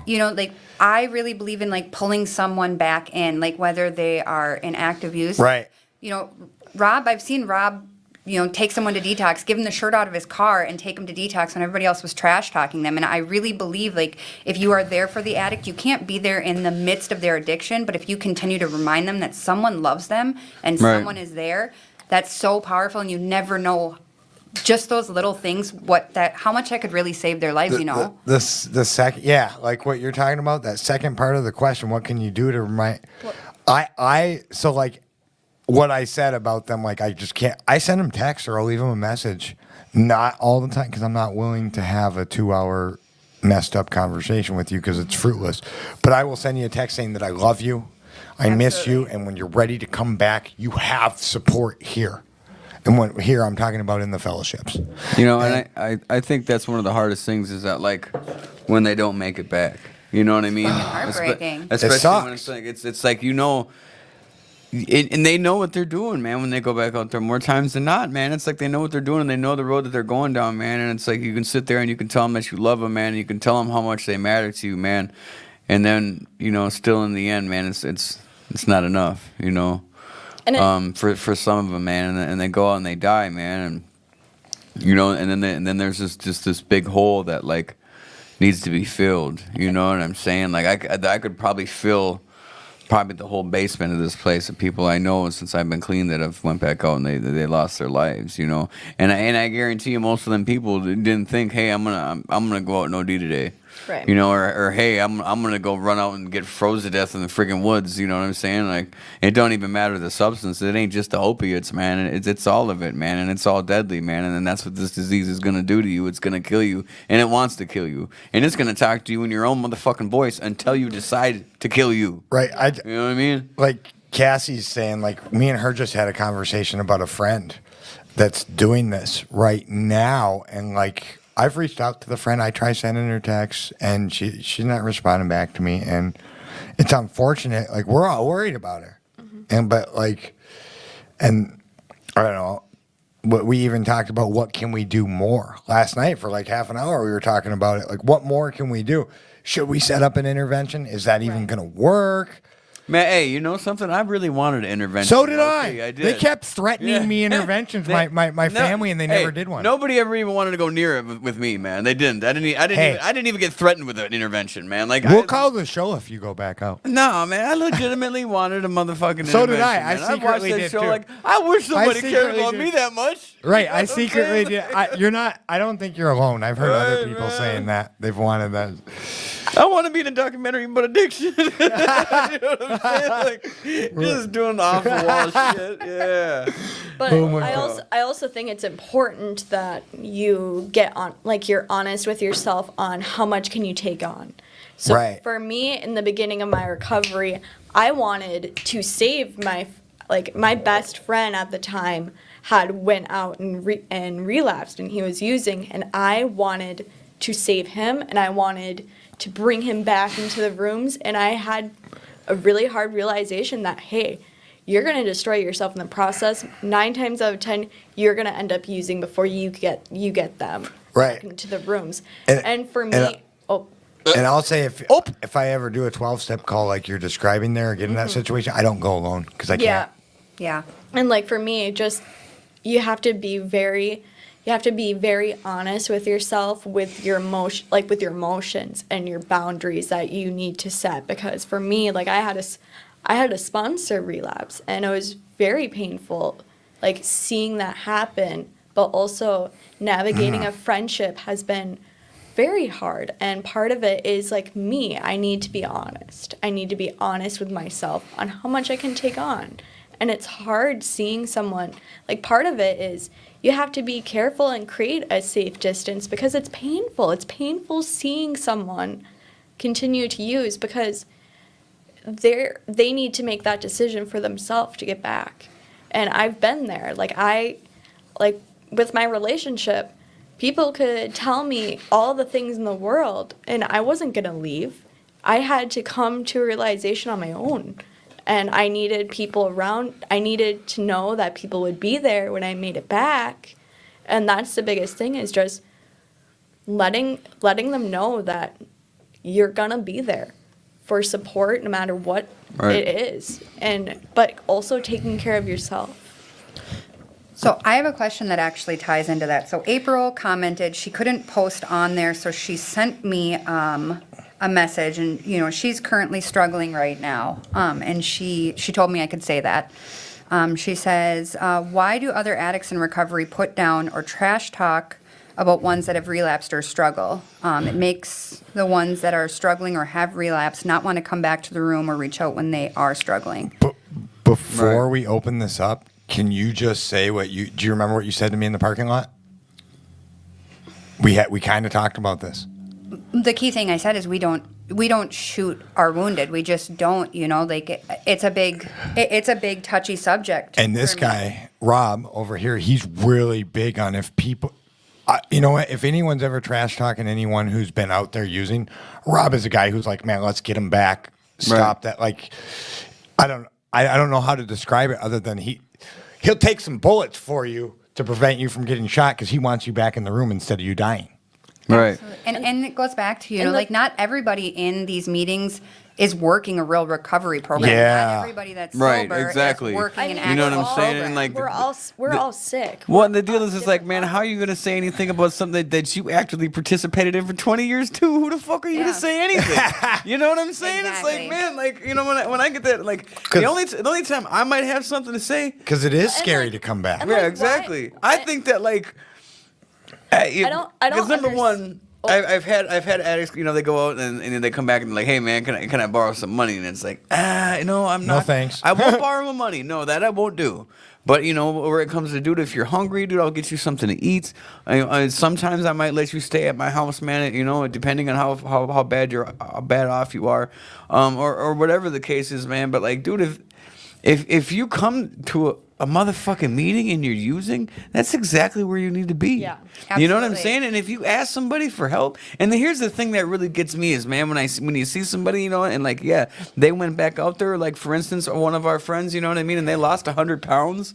100 pounds, everybody's sitting there whispering and talking and this and that, and like, no, fuck that, man. You help this motherfucker, man. Yeah, That's you're what gonna you scare do. 'em right out of You the say, hey, room. man, what's up, man? What do you need? You know, if it's $100, no, I'm gonna have to pass on that, but I'll get you something to eat. You know what I'm saying? I'll get you something to eat, man, and maybe I'll get you onto the right path. You man. don't wanna buy Because my you know next what? fix that Because might you kill know me, what, Rob? man? I didn't want nobody fucking talking about me when I was out there like Right. that. You know what I'm saying? And it's like, and if somebody wants to talk about that, man, that's gossip, man, and that's some shit that they shouldn't be having any part of. Right. You know what I mean? Because you know, Like who would it's I like- who and would it's- I be? It's like it's like a different type of gossip because it's people's lives are at stake. Exactly. What? Yeah. What if all And that shit? why- They go out and there like- and they say, "How are you gonna feel? How- Right. How's that gonna make you What if feel?" they come in a room and they get all that gossip and they're like, fuck, you know what? Recovery's not for me. Right. Because I Exactly, did that. I Right. did that and I fucking died. I did that last time that I Well, you left. almost died. I mean, you're alive. No, I died twice Well, and they yeah, brought me back. Technically, you died. But Yeah, you I didn't, was like, le- I die, was die. legally You're like, dead. you're here right now. Yes, Just yes. to let everybody know, Tad is here. Oh so. my gosh. But spirit. but I'm fortunate in the spirit, damn it, man. But I'm the fortunate one because one of the fortunate ones because not everyone does. And that was a big mission for me when I came back. It was like making sure that didn't happen, which isn't it's an impossible task because we are all sick and not everyone's. I had to learn for myself that just because someone has 20 years. It doesn't equal recovery. Volunteers 20 hours at an Alano club doesn't mean that they're going it doesn't to mean- be in recovery, doesn't mean that they're not going to gossip, doesn't mean that they're not going to participate in bad behaviors or are even healthy. Right. Oh yeah, like clean time does not equal recovery. Boom! I'm living proof. Facts. Me Right. too. Like, That's I'm I was just going to throw Rob under the bus, I'm but he just did kidding. it himself. I'm just kidding. But the thing is too is that like I mean even in my experience like even when somebody comes back like you know like for instance a sponsee like you know they'll call me hey I relapsed and like we'll joke about some shit. You know what I mean? Like you know I'll get them laughing. You know what I'm saying? Because I know for me man in the Or end, you'll dude, bring 'em to a in giant the convention? Yeah, I'll bring them to a giant convention. Yeah, what up, JP? But no, man, I'll get them laughing, dude, because I know at the end of the road, man, I wasn't doing any laughing. Yeah. You know what I'm saying? I remember that. I remember how I felt alone in the basement with tears in my eyes, man. I remember that feeling. You know, Right. so a lot of times, man, I'll just throw some humor at them, like, "Hey, man, you know," or we'll talk about all the messed up shit they did when they're using it. I'm like, "Hey, how about this one?" You know, and like I guess that's kind of war stories. Yeah. But I think it's just more or less like, man, I'm trying to be compassionate, man, and let them know that like, hey, we can laugh about this because you're still alive to laugh about it. You know It's what I that mean? relation piece. You're just trying to You know, relate. yeah, man. Hey, I've been there, Yeah, man. You know, but, chances are I probably did it too. You know what I mean? So whatever. Who am I gonna say about whatever somebody wants to do, man? You know what I mean? Like, yeah, we all do wild stuff when we're using. You know, it's about what are you doing when you're in recovery. You know what I'm saying? Or who are you as a person? Because like when you're getting high and you're doing all that shit, that's not who you are. You know what I mean? Like that's not who you are. You know what I'm saying? It's about the things that you do. You know, like when you're using, man, the drugs got you. Man, the drugs got you, man. You know, so it's like that's the sad part, man. Is you can see somebody coming in with just breathing full of light, man, and they go back out, man, and you can see just the spirit just taken away from their eyes. You know what I mean? Like you can just see it. Like they're just their insides are just low. You know, and that's terrible. You know. And to go back to the question, like I've had I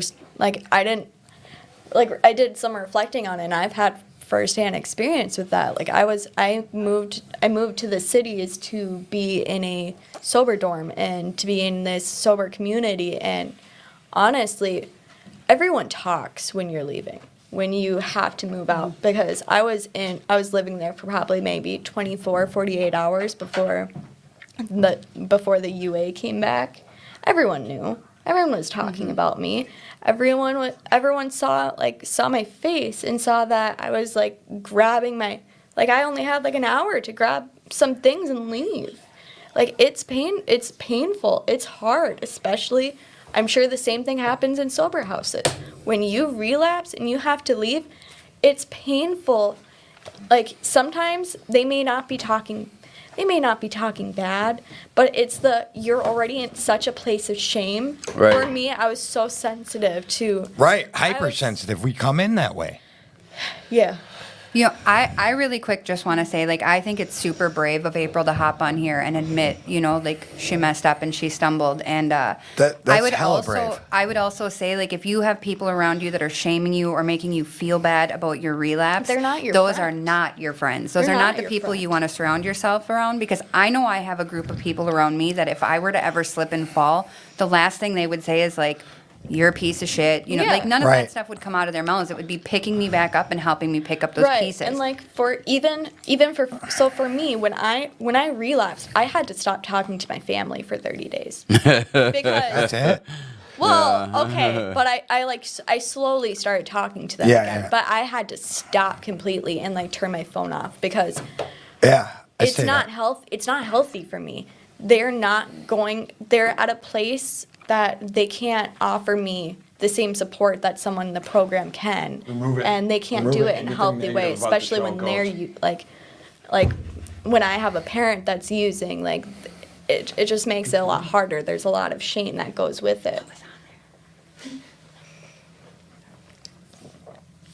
Hello? Sorry. Yeah. Am I supposed to continue? Is there You were another supposed to question? Yeah, continue. yeah. Oh, I didn't know that. I was waiting. thought No, I was you're waiting. good. Question I that was popped in. honestly waiting for someone to cut me off. My bad. That's what we were talking about. Oh, Yeah. okay. No, I would just go back to that. Yeah, like anybody who is in your circle that makes you feel bad about yourself or the decisions that you've made is not your people. That is No. not someone Well, you should and it- surround yourself I with. think ever. I was just thinking about like because sometimes I'm pretty sarcastic, you know you know what I mean. Like I'm kind of a dick about some things, I guess. I don't see you but- being that way in that. Like In that situation, I yeah, just I know. don't, like- You know what I mean? Like I'm gonna bust a little bubble on Rob here, but like you're actually a super sensitive person, and like when someone is hurting, like Yeah. you can be sarcastic and you can come off as an asshole sometimes, but like you are really intuitive on when someone is hurting, you pick up those pieces, and Right. that's why I call you my best friend because like when I've struggled, you know, like Rob was the one person, you know, a few months ago I decided that I didn't need to come to meetings for a while, and I thought I had it, you know, I'd hit that 5-year mark, and I was like, I don't need meetings every day. You were the one person that reached out to me. You were the one person that continued to remind me. And, you know, I have other friends in my life now that do those same things that I could never in a million years imagine them saying, like, if I fell off, they would be talking about me behind my back. Because I've seen it happen time and time again, especially with women in the meetings. Oh. Right. It's so sad. Like, I think as women, we take enough, and the guys might get mad about this, but like we take enough bullshit from these guys. Like we are literally picked apart it is. for every single It thing. is. As women, the last Like- thing we should be doing is tearing And each other down. Especially Right. when women first come into the program. Like, I'm sorry, I was a fucking mess when I first came into the I program. think we all were. I don't think that's Like, just women. Yeah, like, but like, you know what I mean? But like I totally like the way I was dressed, like the way I was dressing, like like different things. Like I was going above and beyond because I didn't have enough self-love in me that I wanted it to be reflected upon me. Like I wanted that attention. I wanted those looks. And like I don't know, like people talk. Like I mean like yeah, I was a little off when I first came in. Like I looked a little sketchy. But like there were so many women who talked bad about me. It wasn't the men. Like they knew, like you could look and see that I was a wounded person looking for love and affection, and I was just trying to get it through like compliments, looks from men. You don't shoot your wounded. You don't like you pick that girl up. Like if you're a girl, like go over there and be like, hey. I love how you had to clarify that. had That to was great. clarify. You're like, I had to you're clarify. wait, hang on here. Yeah, that was great. I was on my way was great, to yeah. take you up out of your seat right now. No. That was great. That was great. No, 13. We do not condone Right, right. 13 No, stepping. oh, I wasn't even talking about 13 stepping. I was just going to lift you up Oh. because you're so. Aw. Thanks for the question. Okay. It got her. No, don't fall for it Yeah, again. Don't do it. She's like, oh. Okay, that's fine. She forgot what she was talking about. I did. I completely great. forgot what I was talking about. Lifting the women up. Yeah. But no, I just think that help like each I other mean, out. either it doesn't. I mean, a guy or a girl, man. You know, like this is the deal. Is that like this is a disease that like it doesn't discriminate. It doesn't matter how much clean time you got. Like anybody could fall, and especially like with the most recent events with like the whole pandemic and everything. Like, man, I've seen some real like heavy hitters in the program like go back out, and I'm like, what? Like you did? Right. You know, and that's like me putting some people on a pedestal, which like I always try to tell people, don't put me on a pedestal, man. I'll knock myself right off it. You know what I'm saying? But like, I mean, that's the truth. I've seen a lot of people, man, and it's like. That's why I still come to meetings. I mean, I'm gonna have to for the rest of my life. If not, like, if there's a small chance that I do stay clean for a long period of time without meetings, I'm gonna be a royal fucking asshole. Oh, I was. You know I what I'm was saying? completely, like, I don't think I could do it. I don't. Or- Eventually, I'm gonna be like, well, I'm gonna smoke a little pot or something. Right. You know, like, Or- I'll smoke a little weed. You know what I'm saying? That's what You know, always happens to me when I quit Yeah, going I'll to meetings. smoke Within a little 6 pot, months, I'm you know? smoking pot. Yeah, you know, and I'm like, oh, I just chill out. You know, And then I'm like, drinking. Have a couple of beer. Yeah, exactly. And you then know? I'm messing. Yeah, exactly. Yeah, get a couple of bright ideas. And then man. I'm suicidal. And then I'm homeless. Yeah, and then Yeah. back to recovery. like, Hey guys, I'm back. like for me, I think it's also important to go to meetings that you actually get stuff out of and you can actually be vulnerable. Because there was a period of time where I was going to meetings, but I was going to the meetings that my significant other was going to. So I couldn't be honest and I couldn't speak about what was going on with myself because I had to be careful because if this person overhears me, I have to be okay with, like it was all a show. Like for 6 months, it was a show. And honestly, when I came back, like I didn't realize on how much that affected my recovery until I came back into the rooms of Narcotics Anonymous alone. And then I realized like I'm in the same pain that I was when I first came in here.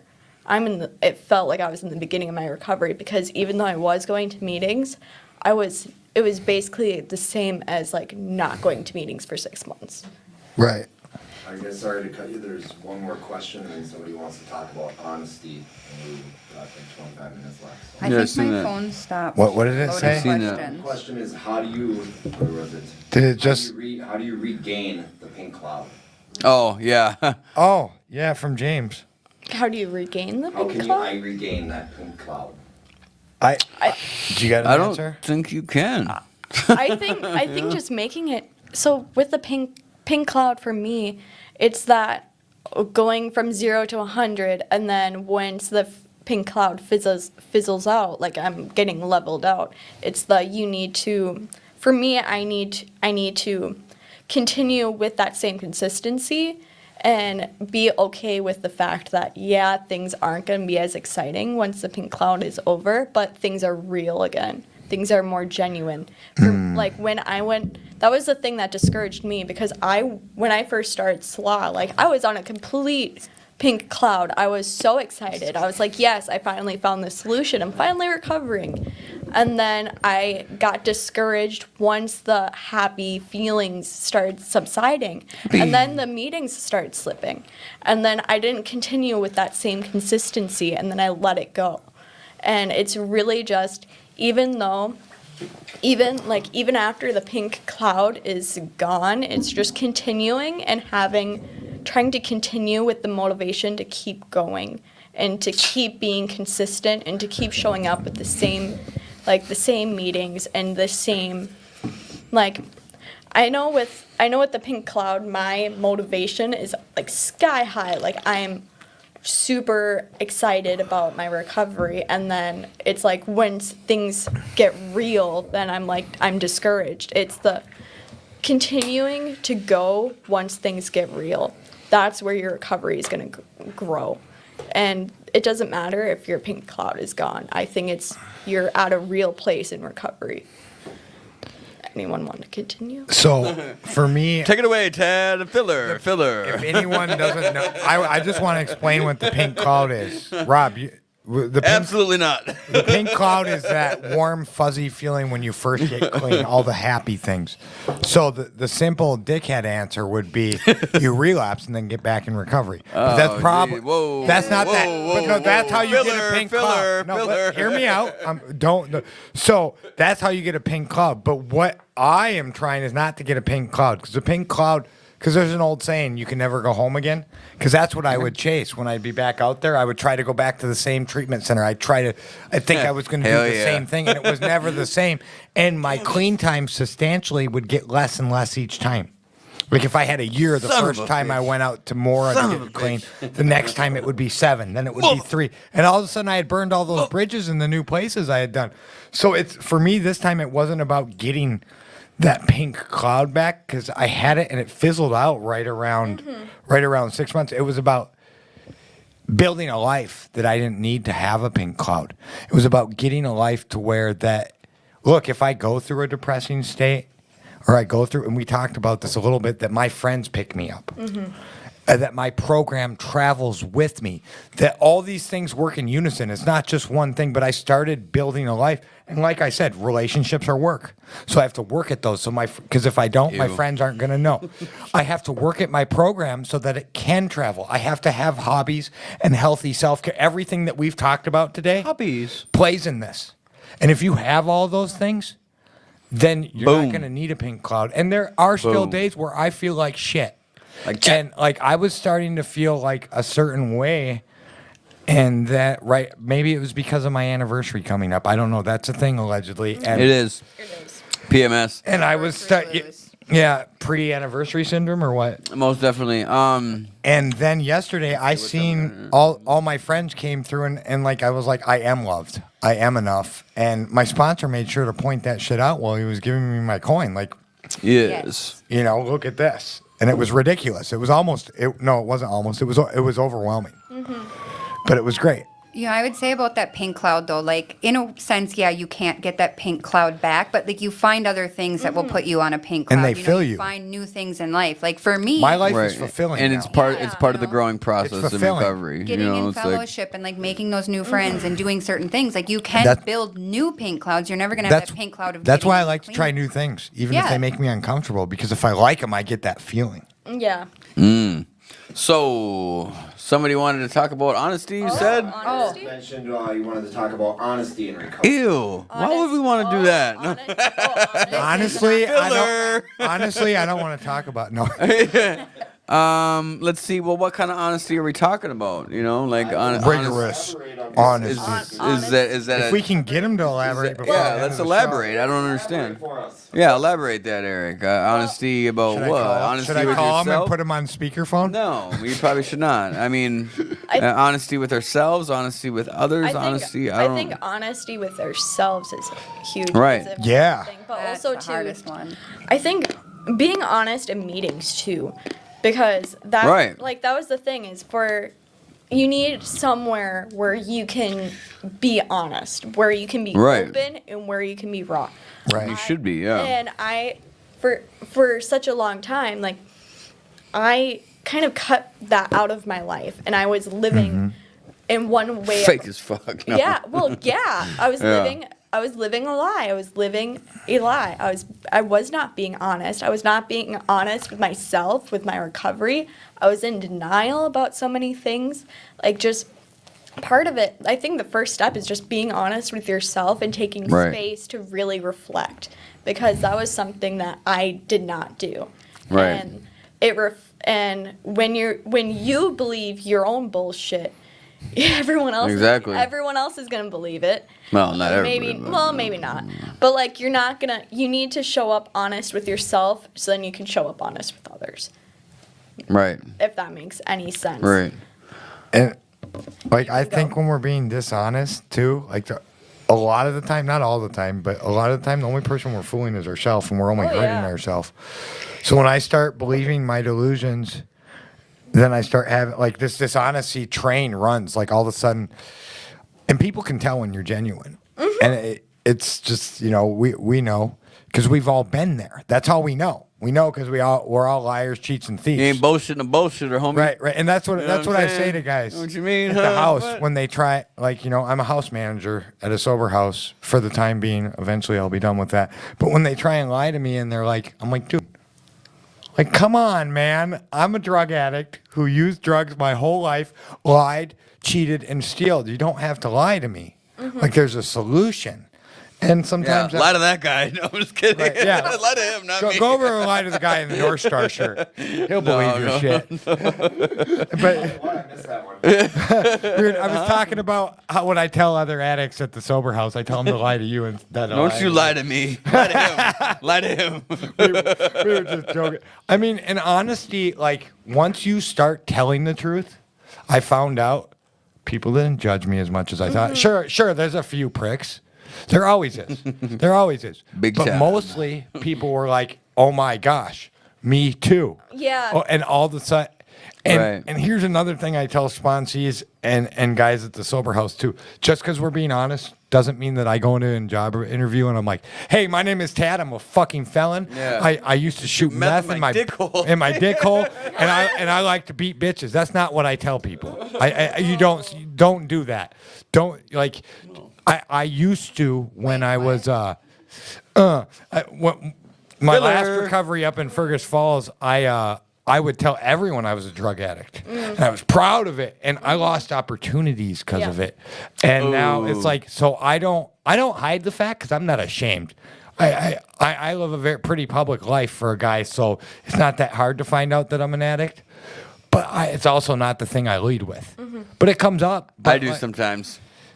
Quite a bit. in the right situation. Well, like, they're probably like, we know. so when I got the job Like, when I got a job at the bar, it was what I led with. Like, hey, I am a drug addict that's in I love recovery. drugs. Like I don't drink, I don't use, and I had to because my boss had to tell her, don't give this kid drugs. Because she asked me in the interview, like, are you ready to be back in this environment? I said I am, as long as I'm sober. And she's like, Just "What?" don't give me any drinks. I might cut you. And she's like, what happened? That's what I would have led with. Like, No, don't she give goes, me any drinks, I what will would cut you." happen if you did relapse while you're here? I was like, oh, I'll rob all your money and cut people, basically, is what I said. She, okay, well, just won't do that then. And I was like, yep.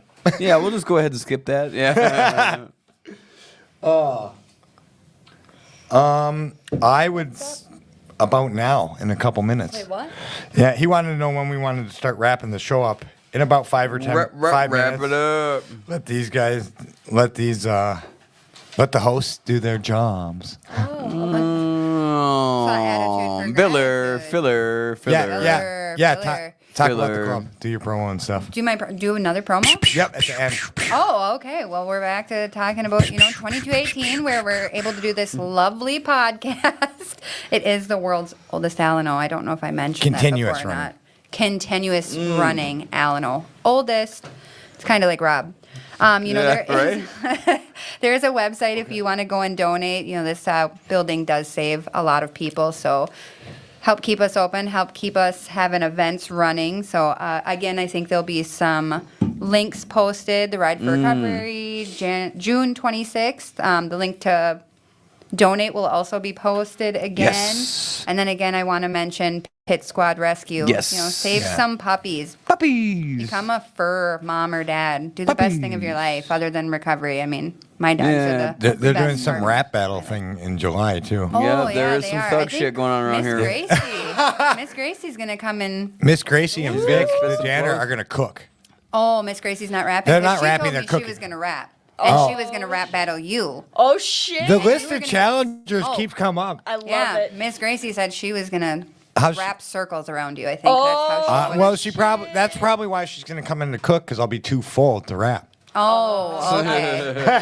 Sure. No, I think she could do it with just her skill. Okay. So I want to answer this question before we turn it over to Matt What's real the quick. This question? person, very much out of the loop. Are there any in-person meetings going on these days? Yes. Absolutely. All over, and definitely here at 2218. 6:30 p.m. player. There's an NA meeting every day, and there's lots of AA meetings. If you go to the website, there should be a schedule for it. I couldn't think of the word. And then I think our producer has something right now. Hi, producer. Hi, producer. Hi. Oh. My name is Matt. I'm an addict. Hi, right Matt. now it's Hi, time Matt. for buzzer beater. But first, Buzzer beater. I want to remind Filler. everybody, this is an interactive podcast. However, we do stream over Facebook and YouTube. However, with YouTube, we are unable to see your comments. So our suggestion is go to Facebook, log into 2218 Gratitude for Gratitude. That way we can see your comments, questions. We can answer them for you, so forth. Right now it's time for buzzer beater. And the buzzer beater for today is earlier we spoke about reachable goals. What is one reachable short-term goal you are currently working on? And I'm going to have Melinda answer this one first. Oh. Yeah. Melindy. It's my soul sister. Hi. I'm Melinda. I'm an addict. Hi, Melinda. You know, I am really working on healing past trauma and Yeah. just focusing my recovery more on a faith-based program. That's all. Thank you, Melinda. Thanks, Melinda. Brandon, I'm an addict. Hi, Brandon. I guess my achievable goal would be, I just got my 60 days clean, so my next achievable goal is 90 days. And to do that, I'm just going to keep coming back. You can do it. Keep coming back. Matt.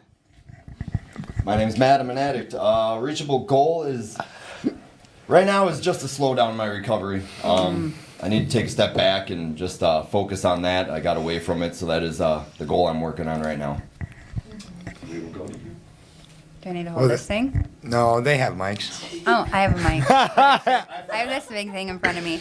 Let's see. Short-term goal or an attainable goal? Whichever, however you want to answer it. Short-term. Gotta make it goal. all difficult, shit, You know, man. for me, a answer the short-term- goddamn question. Shut up, best friend. Short-term goal for me, I really, really want to have this AA by December, and I also, at the same time, want to limit the amount of credits I'm taking. So my short-term goal for summer is only take 11 credits. Hey, can you just tell people Wow. what an AA is? Because they think it's a meeting probably that are listening to this. Oh, my associate's degree in college. Yes. Because I'm going to be a lawyer and stuff. Will be. Big time. I'm going to be. Yeah. And then for me, probably getting back into slaw. Like that's a Yeah. big goal I've been kind of slacking on, but just getting back into slaw, getting back into that program and that fellowship. To you, Rob. All right, what was the question again? What? Oh, geez. You got to make this all hard. What and is shit? one short-term / Well, no, attainable because- goal that One you short-term goal, Yeah, that okay, you're currently working on. Getting a motorcycle. Yeah. Yeah. Yeah. I am almost there. I'm gonna do it. He's doing it. Yeah. Yeah, he's already got his permit thing. Yeah. That's so, awesome. Yeah. It's going down. I'm going to be the first. Biker Rob will be coming to an eye candy theater near you soon. I'm Tad, and one short-term / attainable goal, since I already talked about moving out of the sober house at some point, I'm going to say finding a guest host when Tim is back and going to volleyball. And getting a Eh. puppy. Puppy. The getting the puppy thing will happen when I have a place outside of the sober house. You know, I'm sure it won't even be a goal, and I'll just end up with a puppy. Yeah. yeah. Not Puppy. candy, though. Hey, what? Not candy, though. Yeah, she's going to my house. No, Jamie, she's not. Don't worry. She's She's already there. So we still have to do gratitude, because this is the attitude for gratitude. So we always do what we're grateful for. Ah. So All right, Tad. What are you grateful for? you know, I look around this room and I'm grateful for all of you guys, and I'm grateful for all my recovery family, because people really do love me and people really do care, no matter Yes. what We I do. think in my head. Right. Like yesterday was so overwhelming by the end of it, but like it was pretty crazy. It was a great day. I had flowers, I had cake. Oh my gosh, you guys, it was ridiculous. You know, Rob wore a dress for me. It was great. I did not wear a dress. What balloons you have? I did not wear a Oh dress. yeah, I had balloons. Rob never really wore a dress. I made No, that part up. Never wore a dress. You got to remember that this is live and you see my inbox. You shouldn't do that. Yeah. Oh, I'm so sorry. You know what? Yeah. Have fun the rest of the night. I'm sorry, Rob. Yeah. I'll make amends tomorrow. Yeah. He's I gonna bet punch. you will. Oh my. Cassidy, what are you grateful for? I'm grateful you asked me to be on the podcast. I was a little nervous, not gonna lie, but I'm. And you were so prepared. So Oh, much time. so They gave you prepared. so much time to prepare. Yeah, like 20 minutes. Boom. Hey, when Tad said he had the vacation and was needing a guest, how long ago Who? did he ask you? Probably Tim? not even 24 hours. Oh, okay. Yeah. Yeah, you gave me a lot of time. Yeah, and when did we start coming up with our topics? Probably Just- like 10 minutes before. Yeah. That's how we do it. Not Three. even. Yeah. Say like Three? 3. 3? Yeah. We're going live, and this is our topic. Right. And then I was like, oh. We were talking Winging about it. it. Winging it. What are you grateful for, Robert? I thought I was going to be last. Damn it. I'm grateful that I can get some adequate sleep tonight. Just keep it real simple. Nice. Because in about a week I go back to work and I don't want to have to get up at 4:45 in the morning anymore. But I mean I'm gonna obviously, but working's for suckers. Yes, I love how you work that in there. You know what I mean? But no, I mean I got a good week of sleep that I can get, man, and that's has been pretty essential for me feeling good. So that's what I got. What are you grateful for, Matt? My name's Matt. I'm an addict. I'm Matt. grateful, like always, for God, for this fellowship, for the people in these rooms, employment that is accommodating and understandable for where I'm at in my recovery and what they're willing to do for me in that regards. Just love in general. I mean, I'm loving life. Good. Melinda. Yeah, what are you grateful for? I am grateful that feelings aren't facts. Yeah. I love that That's saying. good. You know, that I have people like you guys to hold me accountable and get me out of my head and love me when I can't love myself. Word. Are you grateful for Samantha? Yeah, what are you grateful for, Oh, Samantha? I am grateful for the ability to be present right now. You know, present with my friends, present. Rob, don't make that face. What? I didn't even. I feel like you were just making a face. That's his face. He was literally born that way, Samantha. All right. No, Don't have that face. Get rid of your face. Get What rid the- of that. Face off. face. Nicolas Cage and No, I'm just really grateful for the ability to be here for, you know, my friends and like be able to lift people up when they're feeling down and be able to speak light into people, because not too long ago I was not able to be that person. I was, you know, full of negativity. So I'm really grateful for that. What about you, Brandon? Get rid of that face, Brandon. yeah. What's up with that face, Brandon? Put that head down lower. Oh my God, I'm blind. I'm grateful for the love and support in these rooms and the friends that are coming with it, and obviously the amazing family I have. Boom, Boom. boom. Bada boom. So is that everybody? Yeah, that's everything. You just got to do a wrap up and let your producer know when you're ready to. Like you point at him wrap and. that shit up. Yeah, so you start. You got to say what the show is next week, who the guests are. Oh yeah. Oh, So yeah. next week, the guests will be Rob H and Samantha. Yay! Samantha, what? Yay, Samantha P. what? Samantha P. Have we heard of these people before? We may I think have. so. Are they by chance hosting the show right now? Rob H may need to change his face before that day. Oh, so we might not even recognize you when you come Yes, it might happen. in. Are you just gonna tat it all up? No, I'm not gonna tat it all up. Okay. I got some more tattoos to get before that one. So Lovely co-host gonna be back next week. Ah, yes. yeah, Timmy J will be here next week, and we Yes. might even have a guest co-host for Tad. So it's a possibility. Producer says no. That's cute. well, the producer might be with Tad doing volleyball. All right. That's my plan, and to get the other producer in here, and then Tim and Bob S. will host the show with you guys. And so we'd like to say thanks to our guests, Tad and Cassidy. Yeah, thank you guys. Yeah, you guys did thanks, Tad, amazing today. Cassidy. You guys were awesome. And thank you to Yay. everybody who shot out questions. Yeah, and thanks for all tuned them in. questions That's and awesome. being interactive. I'm sorry We I cut appreciate you you. off a bunch, Cassidy. This was You hard. should be. You should be. I'm not. Yeah, because I was meaning to cut you off more. Right, And I right. overcompensated. Right, and and went then I on to just that. cut, and then I just cut everybody off, so it's all good. Hey, a good host. I'm not sorry. I'm glad you're not sorry. You guys did an excellent job. Like, you guys did. I think.